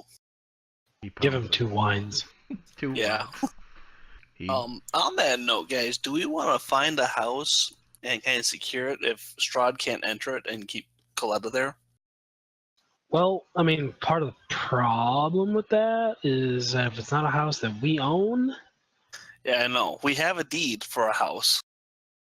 You have a deed for a collapsed house. Yeah. We have a deed for a plot. Very unholy, grody plot. Okay, and we have a windmill, so maybe we'll Yes. find the windmill. You do have a deed for a windmill. I was actually thinking, probably in a very short amount of time now, since it's like this is the next day already. I was thinking we should probably ask her pretty soon just to get her thoughts on this whole thing. On who, Colette? Yeah, like what she thinks about all this, what it is that, like, is she going to continue to stick with us? Because Yeah, go it ahead. seems pretty clear at this point, like, hey, Coletta, if you don't know, we need to protect you. Yeah. Well, she's standing right there, so she probably heard you. Well, let's not talk about this in front of Ismark. Well, she heard the whole thing, and she goes over and sits down next to Ismark and kind of lays her head on his shoulder. And she's crying. She thinks it's the saddest thing she's ever heard in her life. Doesn't quite piece it together. I don't think she's pieced it together. Okay. Can we ask the guy, like, hey, are you just drinking your troubles away, or are you set on, like, getting revenge, or what's your deal? He says, revenge against the devil? There is no fighting him. The last time we even attempted to defy him, I lost my father. I lost my brother. I lost my sister. I think she stands here, but this is how old she was when she died. I have a headache. I'm just gonna tell him, like, I've purposed to make this right and find Strahd and destroy him. Then you have purposed your own grave, my friend. Can I get perception checks, please? From everyone. Yes. I think Adam said he's gonna be right back. That was Raven. That's a good enough one. Kane, you hear sounds like horse hooves and a wagon. A wagon, maybe? Marlamir is It's the old not lady, I hearing bet. anything. Yeah, where's it coming from? From outside. I'm gonna go like peek my head. Not. I'm just gonna like look out the window. You look out the window and there is two huge black horses pulling a large black carriage coming towards the inn from the west. I'm gonna watch it for a minute and see where it goes. It's coming from the west, so it's okay. Does it seem to be slowing down at all? Yeah, it's headed right for the inn. And while you're looking, Cladvia comes out of the kitchen and she's like, "Hurry, hide the girl, bring her back here to the kitchen. He's coming." Well, if she's dragging her, then I'm going with. She's not dragging Yeah. her, but she's encouraging you to hide Coletta. I'm Yeah, going with. you and Timmy go back there. He should be out of sight too. And I'm gonna sit next to Ishmael or whatever his name is. Ismark. Ismark. I'm Ismark. gonna call him Ishmael. He's too drunk to care anyways. Yeah, he's still pretty lit, that's for sure. So the door opens up, and in walks a man. He's tall, blonde, very handsome, strong looking. He looks a lot like Ismark, but he's not disheveled. He's not a drunken mess. And he walks right up to you and says, "My friends, I've been sent by the Lord Strahd van Zorovich to invite you this evening to dinner." Who do you say that to? All of Said you. it to us. Well, me, Well, because he not can't see me. them, but I assume he's talking to all of us. And Ismark turns and he starts flipping out. He's yelling. He's screaming things like, "You do not belong here. You are not my brother. You are some monster. It took you and changed you." It's like he's just stringing. He's like, "It's all your fault." And Escher just Asher, looks, I presume. yes. And he looks at his brother and he's like, "Ismark, we've been over this. Go home. You are drunk. Very drunk if you are here this early in the morning." And he goes over and he puts his hand on Ismark. And Ismark kind of bats it off at first. And then he comes back and in Escher, he says, "Brother, come." And he walks him to the door. And Ismark kind of follows him around. And he looks back at you guys. And he doesn't look scared for himself. But there is definitely a look in his eyes that's saying, "Be careful." And he says, "Go home, Ismark." And Ismark is shooed out the door. Now Escher turns around. He's like, "I'm very sorry for that business.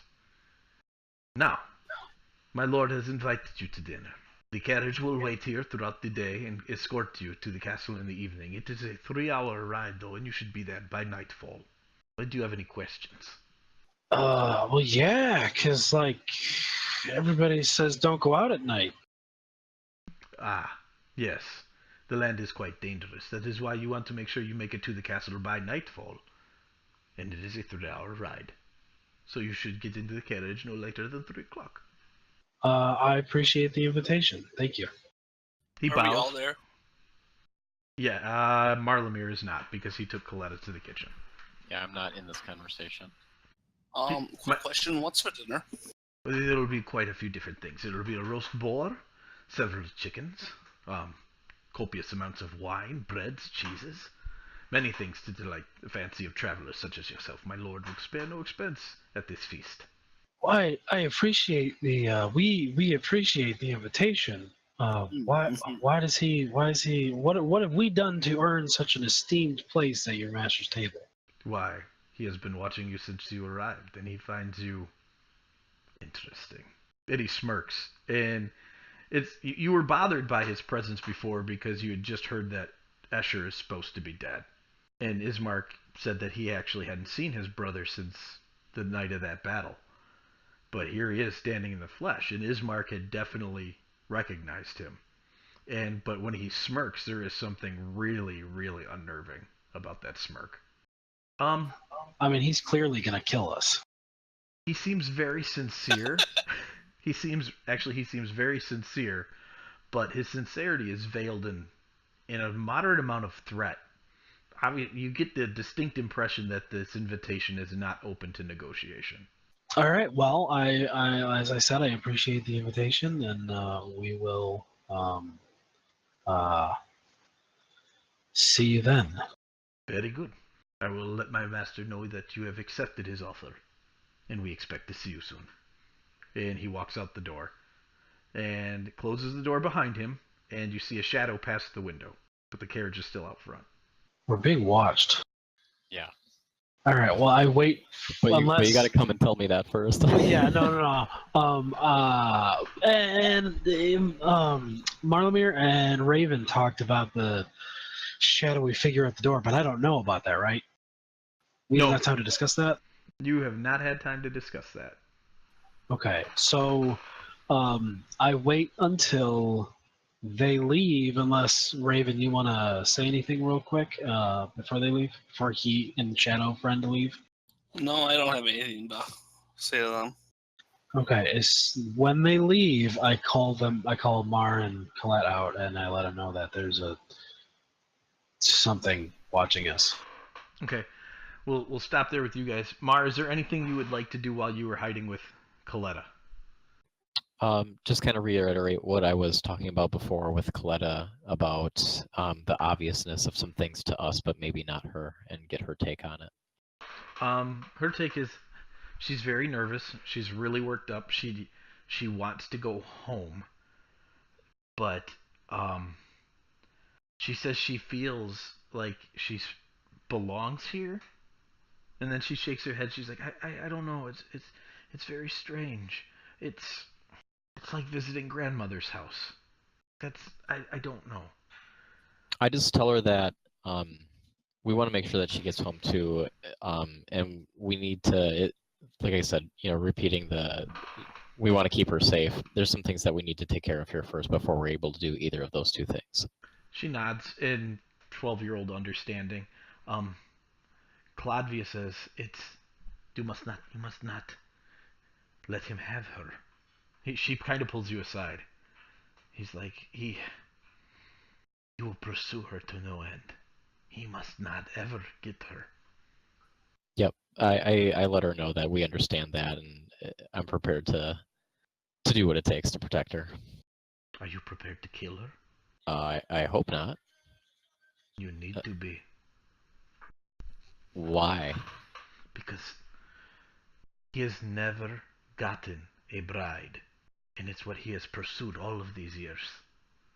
And we do not know what will happen when he gets everything he wants. How do you know that? Everyone knows this. Okay. the other guys come in now after you've had your conversation, and you are now all back together. Okay, so here's the problem. He's been watching us. We need to keep, very clearly, we need to keep our friend away from him. But he's been watching us, so he probably knows that we have this friend with us. Right. Coyly, I speak. So I guess the question is, do we want to make this confrontation, or do we want to continue to evade him for a while? Because I'm thinking we either accept this and prepare for the absolute worst, or we formulate a plan to wreck this guy in this carriage. If we try to evade him, I mean, it's only going to get worse. Yeah. You want to go under guise that we don't know anything, that we're ignorant to what he's doing? You want to try to play that card? To a certain extent, I think that is gonna get us a little bit further. That being said, Coletta can't go. she can't go, but if she doesn't go, he knows that she's with us. Well, okay, so there's part of that story that I forget the dude's name who was sitting at the bar just told us that when that girl was ripped from the back of that horse, he lost it. So I don't know if so this girl looks like everyone who has come before her. If this is the one soul that just keeps showing up, keeps respawning. Yeah, her spirit keeps showing up in these different girls, and he keeps trying to go after it. I don't want to say this in front of Coletta, but if we kill her in front of him, jeez, yeah. Well, that's dark, man. I'm surmising. Hey, that's dark. I think the Grave Cleric should hopefully have some insight on that, though. I'm just saying. I just think it's dark. I didn't say you were wrong. I just said it's dark for you. Okay. Well, I know that's it is Tuesday for me. I'm trying to understand the situation, though. So Tuesday. I'm sorry if I'm in your camp at the moment, but I'm just saying that's a real possibility, especially with I was thinking that before, and then that girl just kind of confirmed it. I really am. I'm feeling very strongly about Coletta needing to survive this. I feel there's a pretty distinct line between Coletta and Mr. Strahd the Impaler. Yeah, I think it would be better to keep her alive and just end this guy somehow. However we can do that, if we can do that. I'd love to do that. Agreed. All right, so what do you guys want to do? What do you guys think? You still want to go? You want to accept this invitation for real? I'm good with accepting it, but I don't want Coletta there. I don't think we can let her out of our sight. Yeah, that's the thing. If he sees that we don't bring her with us, he's just gonna come down and get her. Well, we can't protect her. Yeah, it's like everything that's been going on so far. He is the land. He's got eyes absolutely everywhere. He's got a whole tribe of people in his pocket. He can parade any kind of anything he wants around anywhere. Basically, he knows what's going on. I think we need to bring her. If we let her out of our sight for a second, it's done. What does Mr. Timmy think about all this? I mean, I can't really do much about communicate, but I mean, I don't know anything about this thing. About Timmy? About Timmy. What's his motives? Can he? That's a complicated question because yeah, he's a little Timmy in all of his marionette glory. As far as you know, everything you know about Timmy is he's really creepy looking when he's not disguised as a small boy. He has been extraordinarily helpful to your group. He seems friendly enough. He's obviously mechanical. He can repair himself to some degree. And he's really good at killing things. Has he... I don't trust Timmy. I don't trust anybody. I say we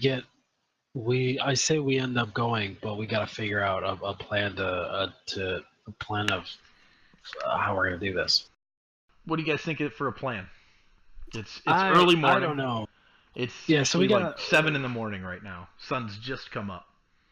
So we got a few hours to figure out how to pull this off. I mean, here's the bottom line. We're going into a vampires. We're going to freaking Castlevania, okay? And we're level 3. Yep. And he doesn't have to knock on that door to come in. No, and we're also going there at night. Yep. With at least one other creature of the night in Aris. Or Escher. Escher. Well, something's off with Escher because it's daytime and he's fine. So I don't necessarily know if he's a vampire or if he's a thrall or what. I don't know. He didn't. If only somebody could sense undead and what kind they were. Well, see, I was gonna do that, but every time I do that, the chair gets thrown at me. That's true. You do get the chair. You do get hit in the face with the chair. I'll watch for the chair. The horses and carriages are just hanging out there, right? Yep. Still is like almost like they're statues. I mean, you can see them breathing. It's a cold Barovian morning. The fog is everywhere. It's still wet from the storm that rolled through the night before. It's completely overcast. No hint of sunshine at all. And it's just an ominous-looking black carriage. It's really in fantastic condition, though. And 2 very angry-looking black horses. Are there any Barovians out here right now? Well, Arik and Claudvia are up and moving about now. But outside in the street, you'd have to go out there to start looking around. Okay. Arik has already gone back to the bar and he's cleaning his glasses, his mugs. Hey guys, I'm back. I'm back. Claudvia is very shaken, very nervous. She actually has a lot of emotion coming out of her. You don't think she's soulless now that you've actually talked to her and spent a little time with her. Even though the priest thinks otherwise? Yes. She was the cook, right? Yep. Listen, here's a problem. Nothing with any kind of emotions is gonna make that kind of soup. So I'm really disturbed.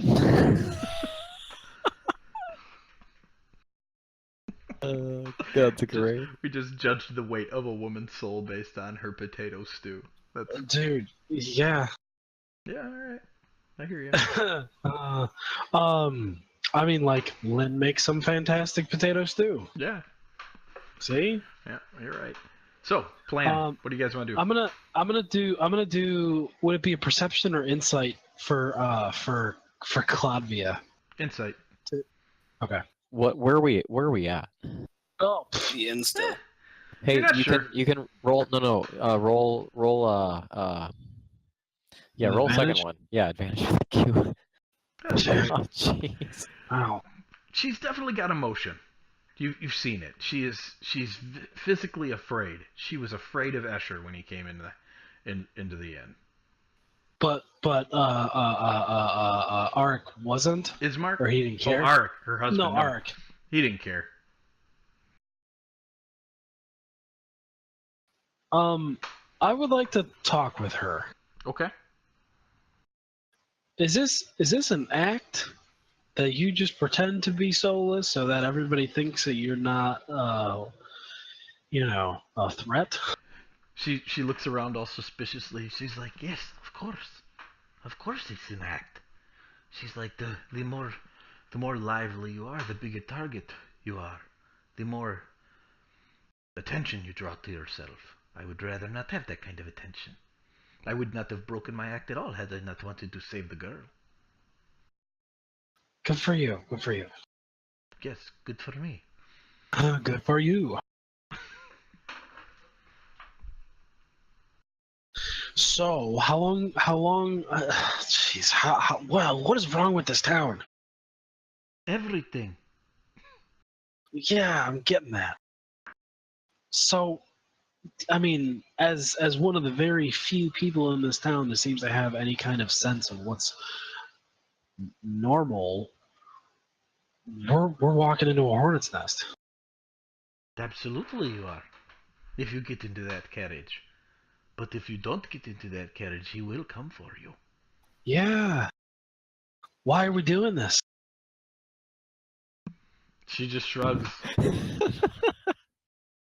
Okay, I think we should seems like avoid a the good carriage. idea. Not do that. And try to see some of these other villages. Everybody seemed to have been going over to the walled village.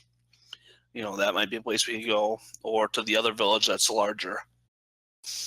But I think getting into that wagon is going to be full of death, at least for one of us. Probably. So you think just try to escape?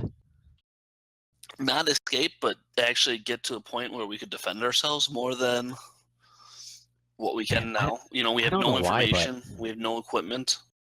Vengeance Palia really wants to send a message to this guy and just Well, I mean, I got some bombs, so maybe we could put it on the horse carriage. I love you so much, so much. We could just obliterate the horse carriage. I cannot even tell you how many times I've quoted that over the years. Like it's countless times. I remember you every time I say it. Oh, good. My job is complete. No, but I would love to like sabotage this. See, I mean, here's the thing, he left though, didn't Escher left? He went outside. You don't know if he left or not. See, Grave Cleric and Vengeance Pally can both be wrong, can they? I mean, we're not wrong. No, I don't think so. Well, what do you guys want to do? Well, I mean, there's a big part of me that wants to pick a fight. And now I just remembered the skit. You guys want to fight? Well, I'm down for a fight. I'll fight. All right, let's go outside and see what Escher's out there. We should try to flank this carriage. All right. You go outside, and you don't see Escher anywhere. There's nobody in the carriage. There's no driver. Just the horses standing there. There is a folded envelope with a seal on it, though, with an S stamped into it. I'll pick it up and open it. It's like on a tack on the side of the carriage. So you grab it, you open it, and it says, "My new friends, perhaps you are hesitant to accept my invitation to dinner this evening. You would not be the first. But I guarantee you, on all that I have ever held dear throughout all of my life, my beloved Tatiana, my parents, my very land, that your safety for the next 48 hours is guaranteed." And it's signed S. Can I do an insight through paper? No, you cannot incite a paper. You know, if we get 48 hours, what's the harm, right? Nobody's ever lied on a piece of paper. No, Well, you I need mean, to incite the word guaranteed. It's how he wrote the word guaranteed. Right, was there sharp edges in it? It's actually Yeah, it's spelled with a J. It's a guaranteed, which is French, and you can never trust the French. Your insight reveals it was spelled with blood. Ta-da! You know what? I don't know. I think we should all go because if we leave, he's gonna find us. He's gonna find us, and he's gonna be pissed. You know what he's doing? He wants to invite us so he can properly size up what he's against. Yes, but That's we what can he do the wants to same. do. We can do the same. And we don't even have to guarantee his safety. Right. Nope, we don't. Right. No, you do not. You do whatever you want to do. We just start flipping dinner tables and throwing bombs. How's that sound? At the same time? Dude, is there any other way? No, there's not. Can we use the tables as catapults? I think we're gonna have to, Okay. especially if they're like long dining tables, like most What are people you would have guys in their doing? mansions.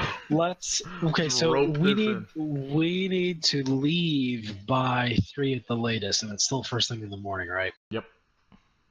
You have about 8 hours before you'd have to leave. Okay, so why don't we go down south like we were going to, and kind of figure this out, like talk about it on the way. So where south are you going? On the village map? Yeah, there's like that big house, that big like brown reddish house. Yeah. You head down the road, and it's a very weary-looking mansion, squatting behind a rusted iron fence. The iron gates are twisted and torn. The right gate lies cast aside. The left gate swings lazily in the wind. The stuttering squeal and clang of the gate repeats with almost a mindless precision. Weeds choke the grounds and press up against the house with a menace almost. Yet the walls and the growth, they've endured. They're still there. There's a path that goes around the whole outside of the house as well. It looks like it's been trampled down. There's heavy claw marks throughout the entirety of the house, dug well into the finish. And there's even some black marks that tell you this there have been a lot of fires that have raged up against the side of this building, and it's endured. There isn't a single pane nor shard of glass in the windows anymore. They are all boarded up with planks, and each one is marked with what looks like to be a painted holy symbol of the Morning Lord. Sitting on the steps of this decrepit old mansion is Ismark. This is his house. Or it's the Burgermeister's house, maybe. Well, Well, let's approach fancy him. meeting you here. He sighs and says, "Every time I see that creature, I want to believe it's my brother. But I know it's not. What is it? He's a vampire." He was out in the day, though. How could he do that? They tell us, travelers, many of them have told us that the vampire cannot come out in the daytime. Yet here in Barovia, they walk the streets. Perhaps it's because the sun never shines in this cursed place. Maybe there is no sun at all. But they come and they go as they please. Are there other vampires in the city that live here? We have had problems with them before. They have been found in the abandoned homes. But out of the legends that we have heard, the one where if they are not invited into a home, they cannot enter. Not even Strahd himself can come into a home he's not invited into. And I have never invited Escher home after Strahd took him. I knew better. Really? What if we set up a trap? What kind of trap? I don't know. What are you thinking? Big trap with where we use our friend over here as bait, and as soon as they walk in, a big giant silver garlic spike just Hurls in with a vengeance. yeah. Man, I was really hoping for like some epiphany. I mean, that wasn't. No, not exactly what I was thinking. But awesome nonetheless. Well, I mean, either way, do we know any kind of like binding spell? I mean, it's probably going to be a. They say he's a sorcerer as well. Slightly higher than level 1 or 2. Mildly. Yeah. Yeah, I assumed. Ismark perks up. He says, "Would you like to come in?" Yeah, if you would like to invite us in, yeah. He invites you in. I Spoken like a resist- true I resist vampire. the urge so desperately to pretend to be a vampire. I knew it. I thought you might say that. That's so funny. I was kind of waiting for it. He gets up and he goes into the house, and it's old. It's a little bit better kept inside than it was outside. It's well furnished. The fixtures do show a lot of sign of wear. From here, the windows are very heavily boarded up. Just not like from the outside. There's bracing up against them. There's holy symbols in every room. There is several rooms off the main parlor area there, and in the one room, it looks like at one point in time it was a study, although it's been emptied of books. There is a large portrait of Coletta above the fireplace. The resemblance is 100% uncanny. It's like somebody painted a picture of her. Would this be a place we could leave her? Are you Does she want to be left? Not you, Mike, but the group. I don't know. Again, if we listen, I know. he can. What's her reaction in He's a- looking at a he's a- picture of herself in a place that she's never been? She's staring at it. She's saying anything? No, she's like almost entranced by it. Coletta, what do you think of this? There's this picture against the wall in a place that you've never been. Do you have any thoughts on this, Coletta? She stares at it for a moment, and then she turns around, walks past you, goes into the room behind you, and grabs a sword off of a different mantle. Oh And gosh, I go to stop her. Is she turning like Vigo the Carpathian? Is that what's going on?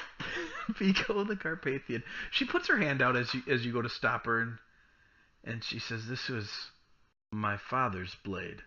And Ismark says, "Yes, that was Koyan's blade." And she says, "No, Koronovich's." And his eyes get really wide. And he's like, how would you know that name? And she looks at him and says, I don't know. So, Who's Koronovich? Coletta, are you remembering some things that you've maybe long forgotten? I don't. She's just looking really confused. She's and she says, I don't know if I've never forgotten them. I just didn't know them before. It's and she kind of sits down on the floor, and she just looks really really overwhelmed. While that's going on, can we ask? Wow, what's his name? Koronovich? No, the guy who Ismark. we're talking with, Ismark. Ismark. Can we ask Ismark about that special name that was just used? Like, hey, what's the story? What's the backstory, dude? Koronovich was the founder of my family line. He founded the village of Barovia over 400 years ago before Strahd conquered the valley. How?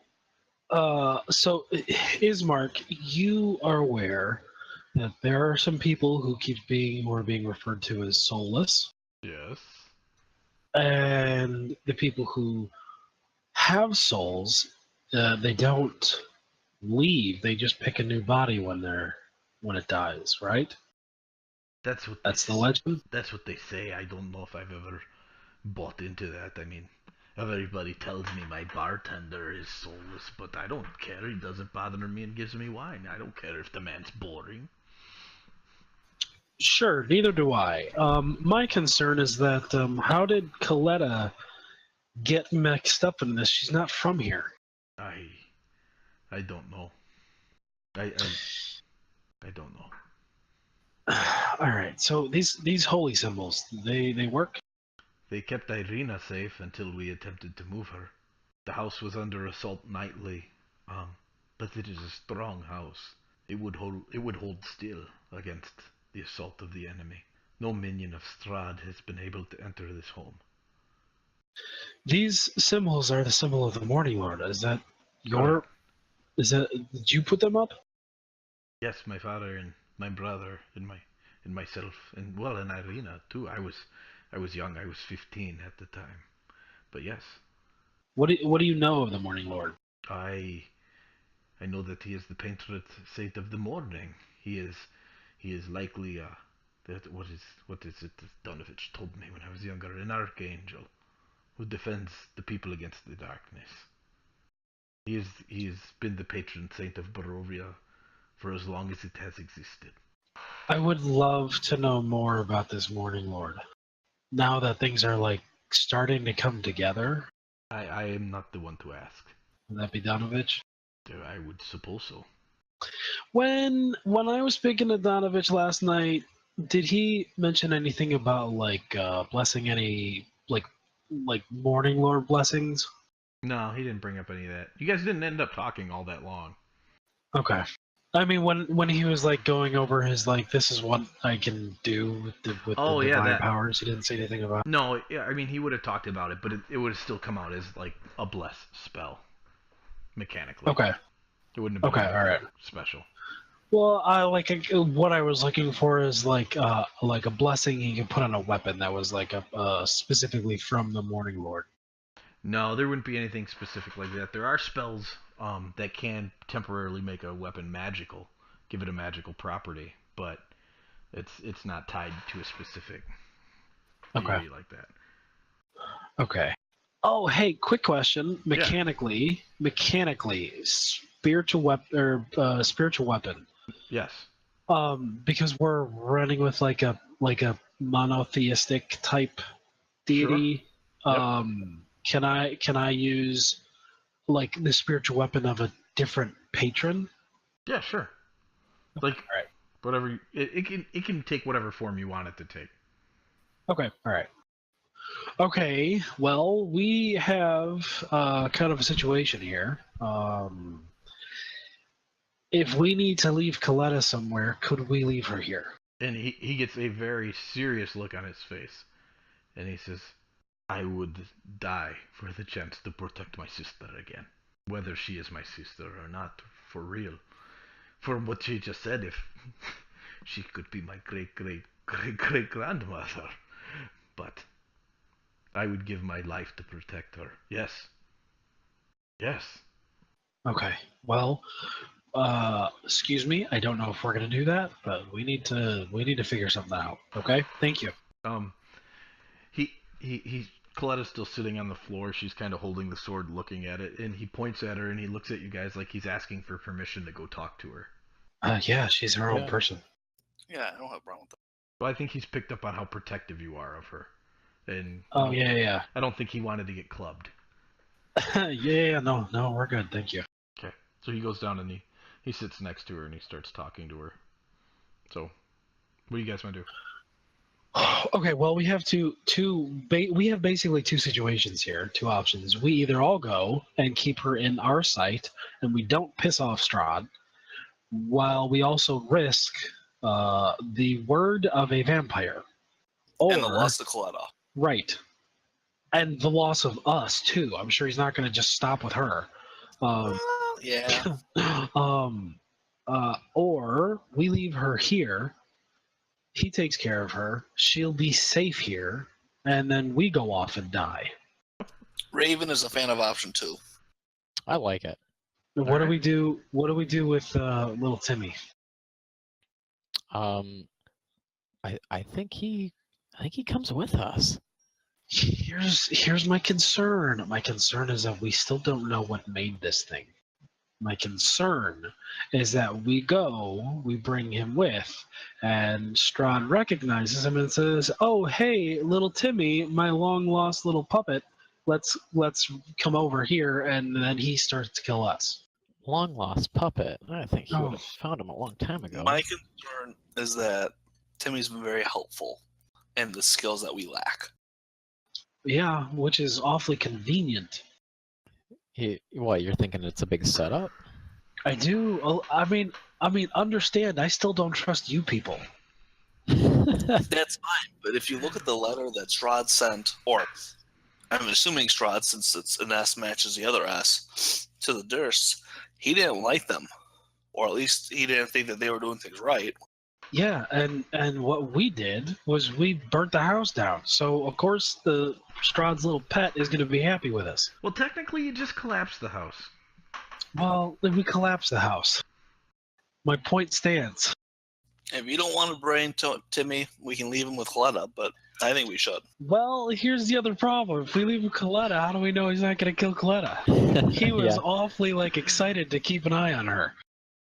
You know, you need to have a little bit of trust. I have some issues. I'm aware. They are also issues that have kept me alive at this point. Oh man! All right, so what are you guys doing? Make a call. I've said my piece. You guys can make the call.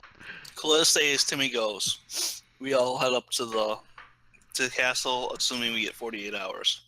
We're gonna have to, if we want to play this off really well, if he's gonna come with us, we need to make sure he knows that he has to hide somehow. He has to hide. Can he make the disguise look like Coletta? Oh my gosh, that's a good idea. Actually, that's a really good idea. All weird, bendy, jerky Coletta. Woot woot. Okay, you communicate that idea to him. The problem with it is the spell that he casts, he cannot make himself taller. So he could do 12-year-old Coletta, but he could not do 20-year-old Coletta. We could do 12-year-old Coletta. I like that. All right.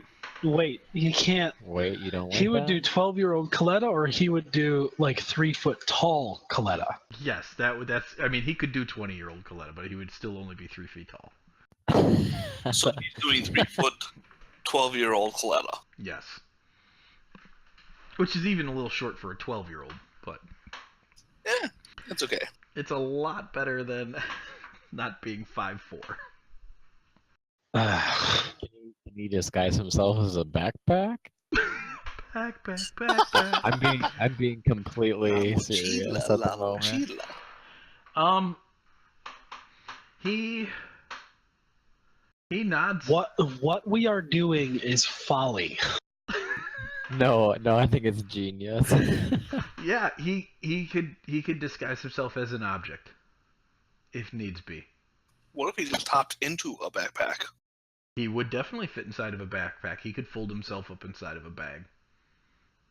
Why don't we just put him in a backpack? Great. We'll just put him in a backpack, and if we need him, we'll bring him out with us. Adam, what? I mean, I don't know who what Adam do you is. think? Who's this Adam you speak of? Kane. What do you think, Kane? The path we travel is tantamount to folly. Oh my gosh. I'm gonna open up the bag and usher the little guy into the bag. There you go. Already done. Oh, I'm sorry, But buddy. Already done. he climbs in, and he's kind of waving as you close it. It's awesome. You just put a little boy in a bag. In front of, like, out in public. No, they're having you're that in the house. conversation. Yeah. Oh, are we? Okay. Yeah, you're inside the house. I thought we were still hanging out no, outside. No, we're inside. We're definitely inside. She grabbed the sword and stuff, and she's looking at the Oh, paintings. that's right. Okay. All right. Can I put my mage hand in the bag with him and play like patty cake? Stop it. Yes, you can do that if you really want to. I don't know, you're going to require an awful lot of concentration to That keep is that very- going. It's not a concentration spell. Oh, jeez. Listen to you. All right. So, doing anything else here in town? Or are you passing some time until 3 o'clock? Or are you heading I straight don't know. there? I mean, there's a part of it where, like, what if we go early and see and kind of scout it out a little bit? I'd say we just get going. I don't think there's anything we can do in town. It's 3 hours away, though. Well, we can always Alright. stop somewhere if we need to. Do you want to... Should we stock up on steaks and holy water? Oh yes, I have. I need. Well, I can. But you know what? If we're being watched, if we're really being Yeah. watched. I don't have any more holy water. I can make some, but I need another day Really? of I thought rest. you had more than one. We used the only No. one that you had. I have more steaks, but I don't have any more holy water. We need holy water. Yeah. Let's go buy some, regardless of if they're watching us. Let's just go to the. What does he have any holy water around here? He's got all these holy symbols. Yes. It's marked as yes, I do actually. We have several bottles, vials of it, and it's been long since I had need of it. Give me a moment. And he gets up, scrambles up, goes to a closet, starts rummaging around for it, and he's throwing things out, and he's, that's not it. Sounds almost like Yoda from Empire Strikes Back. And anyways, he pulls it out, and he's like, yes, here's four vials of holy water. Yes, we kept these all those years ago while we defended the house. Do you have any more to defend the house still, or did you give us your entire stock? I did not give you the entire stock, no. Okay, good. I have more. Okay, so we'll take the 4. That should be good. Do we want to? Are we splitting from the house then and just getting right to this? Is that what we're doing? I think Is that's a good plan. Do we need to let him know, like, hey, this is you, dude. Like, we need you. We should We need probably talk to Coletta about this Yeah, and that. before we just disappear and leave her. Right. Okay. Okay. You go over and family intervention time. you tell Coletta you're gonna leave her here, and she says, yes, I like it. I like it here. It feels safe and like home. Could you send Olgris over? Could she come? Ah, that's a good idea. Yeah, we'll definitely try. Thank you. You're- I like her. She's grumpy. Can we just make sure that she's not invited into the house first so that she's not a vampire? Ulgris? Yes. Ulgris probably would start regenerating her leg at this point. That's all nice and dandy, but Raven doesn't trust it. This place is messed up. All right. That's a fair assessment. So you guys gonna run back and fetch Olgris then? Yeah. All right. I guess so. You run back and you fetch Olgris and you drag her through the door of the house, and she's fine. Okay. Excellent. All right. So you plop her in a chair. She's like, this will be much better than that inn. Those blasted Vistani were constantly using that accordion. It's a fine instrument, but it's got nothing on the bagpipes. Pray to him. And you probably won't have to put up with that awful soup anymore. Oh, and Ismark says, yeah, I only drink the wine unless I'm really drunk. Then maybe I'll eat the soup. Oh gosh. So, do we fill everyone in on the plan at this point? Yeah. If we frick, man, if we are not back in 2 days, well, you know what? It's a good adventure. Don't trust seeing us in the future. We probably aren't who we are. Well, Ismark says, if you become a vampire, I will need to re-invite you into the house, and when you come back, you will not get an invitation. Sounds good. So don't ask for an invitation is what you're saying? No, if you are not a vampire, you can just walk in. If you are, I will know. All right. There you go. All right, so to the carriage then? To the carriage. Okay, here we go. All right, you guys head back up to town to the carriage, and now that you see a few other people around, they're staring out their windows and their doors at the carriage. They're very interested in you. You see the old lady with the cart cruising down the road. You get a better look at it this time. She's got a whole bunch of pies on this cart. This lady sells pies. Soylent Green pies. So What? never mind. We got to move on. We don't have time for that. Okay. So you go to get into the carriage, and before you go to open the door, it opens all by itself. All right. I'll get in first. All right, you get in. It's really nice on the inside. It's comfortable. It's got draw shade windows. Would you like the windows up or down? Put them up. I want to see out this thing. All right. As soon as everybody's in the carriage, the door closes on its own, and the horses, there's no like extra reins, just the harness that keeps them to the pulling mechanism of the carriage. They just start to go all by themselves. Nobody tells them to go. They just start to pull. They do a U-turn there in the town square and head out the road to the west. That road turns south really quickly and heads across the fields for about a half mile, and then it crosses the bridge over the river, and it bends around and it winds around the road for a while. And it comes to a bit of a crossroads at one point in time. It's a three-way split of a crossroads. And as you're cruising by, there is a gallows there, but currently it's empty. There's nobody hanging in it, but it looks like it could hang up to 15 people. I just want to say, if you guys aren't looking at the Barovia Explored map, he's adding on it. Yeah. Oh, thank you. And then the road continues to wind around quite a bit as you cruise through the path. It gets really hilly really fast as you're booking through here. And as you go around that one bend there, that almost hairpin loop, the one more on the inside, not the one that goes to the outside, you can hear laughing and shouting, and it sounds like violin music coming from the east. Somebody down on the other side of the forest there is having quite the party. And then it continues to cruise up and around, and you get a good look of a good chunk of the valley here as you go about. Off to your east, where you guys see a little further up, there's another fork in the road there. You can see another set of those large gates like the ones you saw when you first came to Barovia with the two statues. It's a very similar gate as to that. And then after a little bit longer, just about at the 3-hour mark, you start to head to Castle Ravenloft. A huge gorge right in front of the castle is there, and it's flanked by some outside towers, and as you approach a drawbridge comes clanking down and lands. And this thing does not look like it's in good shape at all. It looks like it's in absolute awful shape. But The castle?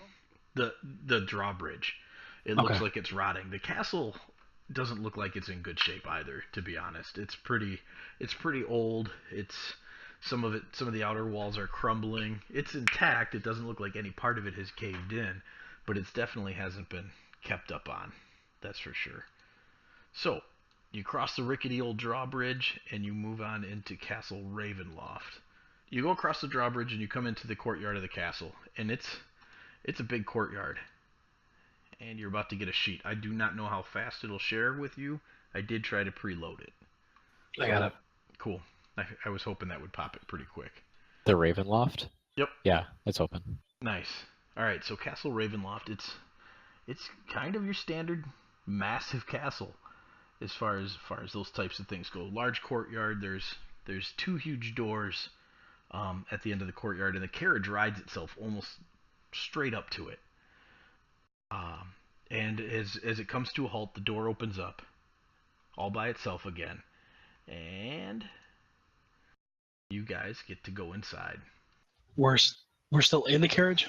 You're still in the carriage. Yep. Right in that central area right in front of those two doors. What's flanking the backside of the drawbridge on the castle side of those? Those are rooms towers on in the wall. Yep. There are two doors. Two doors there, but yeah, those are... There's no one around the castle walls. They're fortified castle walls. This is an actual castle? Yes, this is an actual castle. There's no one on the fortifications, nothing like that can be seen? Nothing that you saw, no.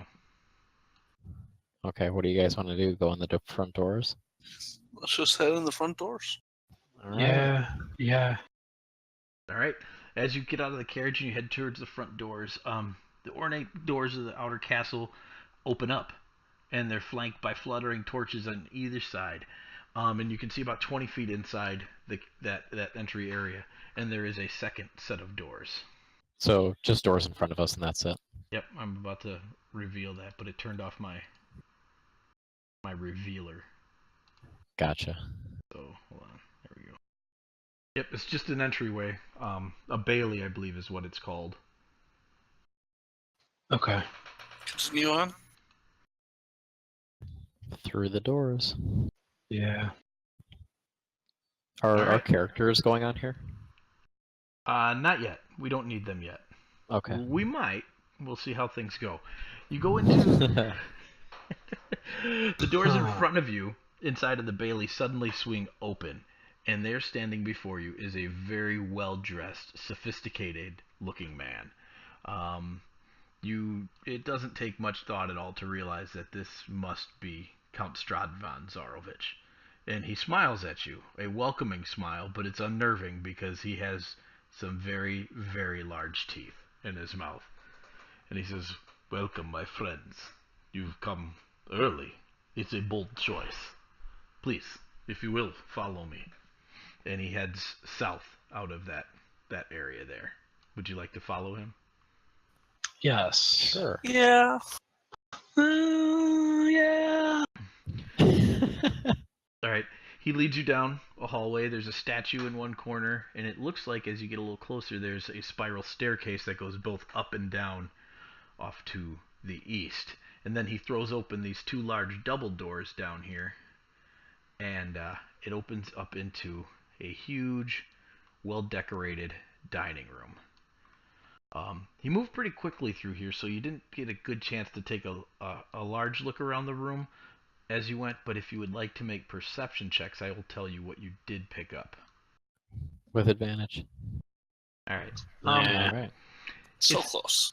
You know, the main area was fairly well kept, but it was there up when you looked up. It was very dusty. A lot of cobwebs hanging from the upper torch area and thing like that. Sconces and the whole bit. There was also 8 stone gargoyles sitting on those 4 pillars out there, staring down into the room. You got no inclination that they might be anything more than a decoration, but as adventurers and people, you do know that sometimes those types of creatures do masquerade as stone, but you couldn't tell for sure. The double How doors, many did you say? there were 8 of them. 8 of them. In that octagonal room? Yep. The doors into the dining room were made of bronze. So, you entered into the dining room, and there is a huge organ on one side of the room, a massive organ. And he says, please make yourselves at home and allow me to entertain you as my guests. And he goes over to the organ and he starts to play. And it's a haunting sounding organ. It's a huge pipe organ, so it's got that old gothic sound to it, but he plays beautifully. And he's playing a sad sounding piece. Although I think it's hard to play anything on an organ like that that doesn't sound sad. But the places at the table are set with all sorts of delicate food. There's roasted different kinds of beasts like boars and deer. You know, there's fruits and vegetables. There's the place is set with fine china and silver. Each setting has crystal goblets filled with amber liquid, and it smells good. All of it smells fantastic. And then he continues to play for about 5 to 10 minutes. What would you guys like to do while he's playing? I'm Well, not it sitting yet. beats the potato stew. Yes, it does. I am I haven't going sat down to respectfully sit and enjoy. I'm not eating anything yet. I want to talk to him, Okay. but I'm not going to interrupt him. I may grab some food. Raven, the food is exquisite. It's maybe some of the best stuff you've ever eaten. It's spectacular. I may grab a little bit more food. It continues to be good. Like all of it is good.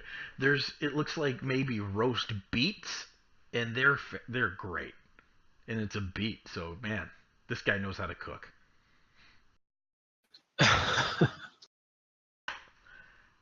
Is there anybody else sitting with us, or is it just like the four of us? It is just the four of you. Well, It's three just of you because You Jimmy's in mean, the you back. mean the three of us? Well, I meant with Strahd, Strahd, who's yes. at the Oregon. Yeah. No, it's just the four of you. So, anybody else doing anything else, or are we gonna move forward? I'm just waiting. Okay. So he plays for a while longer, and he turns around and he kind of looks at you, like expecting, like he wants to know if you appreciated what he has played. I give him a tip of my fedora. Fedora. All right. No, but I nod and appreciate his music. He thanks you. He says it's honestly it has been a long time since I've had somebody to appreciate my talent with the organ. Now, shall we get down to business? Please. Yes, please. Yes, Please eat. I see We that would- our dragonborn friend here has already indulged, and I'm happy for that. You two seem suspicious. Our dragonborn friend is a little bit of If you say monster, so help you. a slob. A slob. No. My concern is we don't know each other, and while you've been nothing but kind and honorable towards us so far, but forgive me if I'm a little We've heard hesitant. some mixed things about you. As soon as that's said, I turn very pointedly towards Strahd and say, we would like to know what business you would have with us when we're strangers in a foreign land. Not all of you are strangers to this land. I will tell you that. Oh, and who are you referring to? He says, some things are for you to find out. Like, let us have a conversation. Yeah, let's talk. Please sit down, eat. You are aware that I am a vampire. I do not engage in eating of this type, but I have had my servants prepare this feast for you, and I have guaranteed your safety. I will guarantee it longer if this meeting goes well. And I will start this meeting by saying the things that you have heard about me are true. There is no mystery. I am vile. I am violent. I am cruel. But I am also cursed, trapped. And it pains me to say, I am embattled and in trouble. And I have had you brought here with some of the last of my strength so that you might help change Barovia. It's an interesting proposition for one who you're aware that we know who you are, and I can only imagine that means you know who I am. Oh yes, it was no accident, the things that happened to bring you here. Perhaps some of it, but I have been watching and waiting for a group such as yourself to find itself together. All of you. The dark pieces of you suit this land well, but the bright pieces of you are what I hope change it. I ask him how that can be when it sounds like he has enveloped this land in darkness for a very long time. That is a long and complicated story that I will tell you. We would love to hear it. When I was a young man, I spent my life in war and in violence. I came to this place and I conquered it. I took it for myself. I named it Barovia after my father, Barov. And I chose to settle here because of its beauty. For if you get the chance to truly look at this valley, it is beautiful. And I thought I would be content sitting here. I had this castle commissioned by grand architects, built with the finest of magics, and smiths, and masons. And I invited my family here. My brother Sergi had come with me to war. He was already here. I called for my mother and my father, and my mother died on the way here. And I realized that I had wasted my life in my youth in a pursuit of war and had not seen my mother in decades. And now I would not. And I despaired until I met Tatiana. Maybe you would know her more recently as Irina or Coletta. The most pure soul that has ever been born to this land. And I fell deeply in love. However, she loved my brother, and I hated him for it. So I made a pact with the true powers of darkness of this land, a blood pact, and I spilled Sergi's blood and tried to win Tatiana to me. She threw herself. She threw herself. And if a vampire could look sad and cry, you would swear he was about to. She threw herself from the overlook down into the valley. And every time she has been reborn, I have tried to capture her, to take her, and I have failed, never realizing what was truly happening. The powers that cursed me feed off of hate and anger and greed and jealousy and all of the wickedness of mankind. And now they have grown strong, so very, very strong, that I am no longer in control of Barovia. I am surrounded, and something far worse than me is preparing to spill over out of this land into all others. I know you brought Coletta with you, and I am glad you did not bring her to my door. I missed the middle part there. What was preparing to spill over that he can no longer control? The dark powers that turned him into the first vampire. Ah, okay. This is I would like to do an insight check just to. Sure. Advantage. Oh, As far as you can tell, he's telling the truth. holy cow! All right. Why are you telling this to us? Because long have I desired to break my curse. That can happen two ways. One, the reborn soul of Tatiana chooses to love me. Or two, someone powerful enough other than me rises against the dark powers and destroys them. I cannot force either to happen. I have learned this, After 4 centuries of trying to force a woman to love me, I've realized that I cannot force that. It must be born. So I will leave the girl alone, if you will help me to destroy the dark powers. What will happen to you when the curse is lifted? Hopefully I will die. For good, this time. You see, I've died many times over the years. There have been groups of adventurers that have actually been successful. One group even infiltrated my tomb and put a stake in my heart while I was in my coffin regenerating after they defeated me in battle.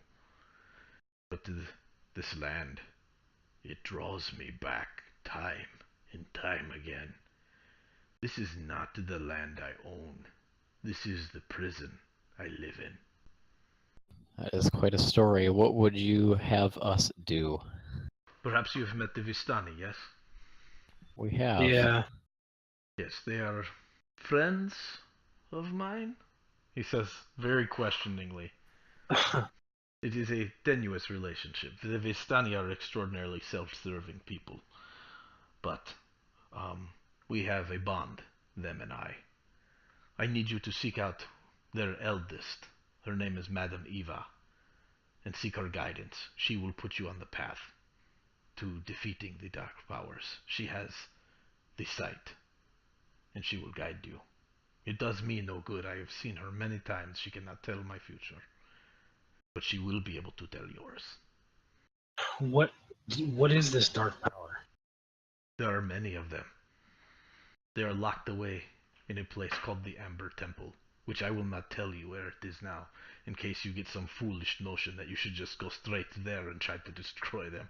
It's far more foolish than it was to come here in hopes that you could possibly kill me. The Amber Temple? Yes. It is an ancient repository of, at one point in time, powerful good wizards trapped the dark spirits of many, many beings. There encased them in magical amber so that they could not find their way back into the world. But those wards are failing, much to my own shame, as I destroyed the wizards after conquering the valley, hoping to gain secret knowledge and power, which I did. See how well that has served me. We will do whatever you need us to do. What was the name of the Vistani leader? Madame Eva. She should be camped not far from here, in the Vistani encampment right outside of the village of Barovia, near Ser Pool. It's a small lake. Just, you could see it from the battlements of the castle. At this point, I decide to eat pretty heavily. Haha. Up until this point, I haven't really. Good, good. Eat well. Only Clivis, my butler, living here in this castle, will be able to eat this feast after I give you my gift. We'll make sure to leave some for him. Strahd, what is it that we're facing? I know what we're facing. We just need to go see Madame Eva. Well, you will be facing many things. I at one point in time controlled wild druids and packs of werewolves and scores of the undead, the more unthinking kind. And as these powers grew, they one by one wrestled these groups' control away from me. I have very little power left in Barovia, and I used most of it to bring you here. Anyone else questions to reconcile this? As far as I'm concerned, this is reconciled. We need to go see Madame Eva. I'm good with that. We asking him for any aid, insight, help? Otherwise, He had said there's a gift. Yes. I don't want to be all like, you said there's a gift, so give me. yeah, I'm just thinking like he's setting us on a course to do something pretty miraculous here. Yeah, it sounds pretty lofty. I do have a gift for you. Two, as a matter of fact. To show my good faith in this matter, even further than leaving the girl alone. For I know her unusual circumstances because of the mists, and it is strange to say that a certain event has creeped a vampire out, but the idea of her being a child still is unnerving. So, but he rings a bell, my good faith, and the doors open, and this mongrel-looking guy, he's like half man, half beast. He's all like hunchbacked and disgusting looking. He's got a donkey ear hanging off one side. His one eye is swollen. He walks with a very strange limp, comes into the room, and he says, "Yes, master." And Strahd looks at him and he says, "Clovis, fetch our guests. They will be going home tonight." And Clovis says, "Yes." And he runs off and he goes up the spiral staircase. A few moments later, he comes back down and says, and he has two people with him. One is a very old man, and the other is a young woman who looks a little bit like Coletta, but not a lot. And Strahd says, may I introduce to you Gertruda of Barovia and the Burgermaster, still living. What? They Still may. living. Yes, I took him the night he killed his own adopted daughter to keep him from me, and I have kept him locked away, watching through a mirror his son drink himself to death in misery, kept company by his other son, whom I turned. I told you I was a monster. But I set him free as a sign of good faith. What can you do about the undead roaming the town at night? Very little at this point. I can send what few servants I have left among them to maybe destroy some and make the town safer. Yeah, he said he was losing his power. Yes, Yeah. but I am hesitant to do so, for if it comes to it, the last stand of Barovia will happen inside of the walls of this castle, and if I am expended, it will fall quickly. For now, I am willing to literally make a deal with the devil. You do what you need to do to keep this place safe. I'm good with doing that now. I appreciate. It is strange for me to need others, and I appreciate your understanding and the kindness. Well, it is strange for me to hold back my my desire to put the undead in the grave. Yes, in Sur, I know what tempts you. I know what has infiltrated your mind. It will be worse for you in the end. Yeah. And he looks at each of you and says something like that, similar to you. He looks at Malamir and says, "The man you seek is serving these dark powers. You will find him before the end." And he looks at Raven and says, "Your freedom lies at the end of this road. Maybe all of our freedoms. You should go. The hour is late. The carriage will return you to the village." Is that a good place to stop? We'll be back. And that is where I'll leave you.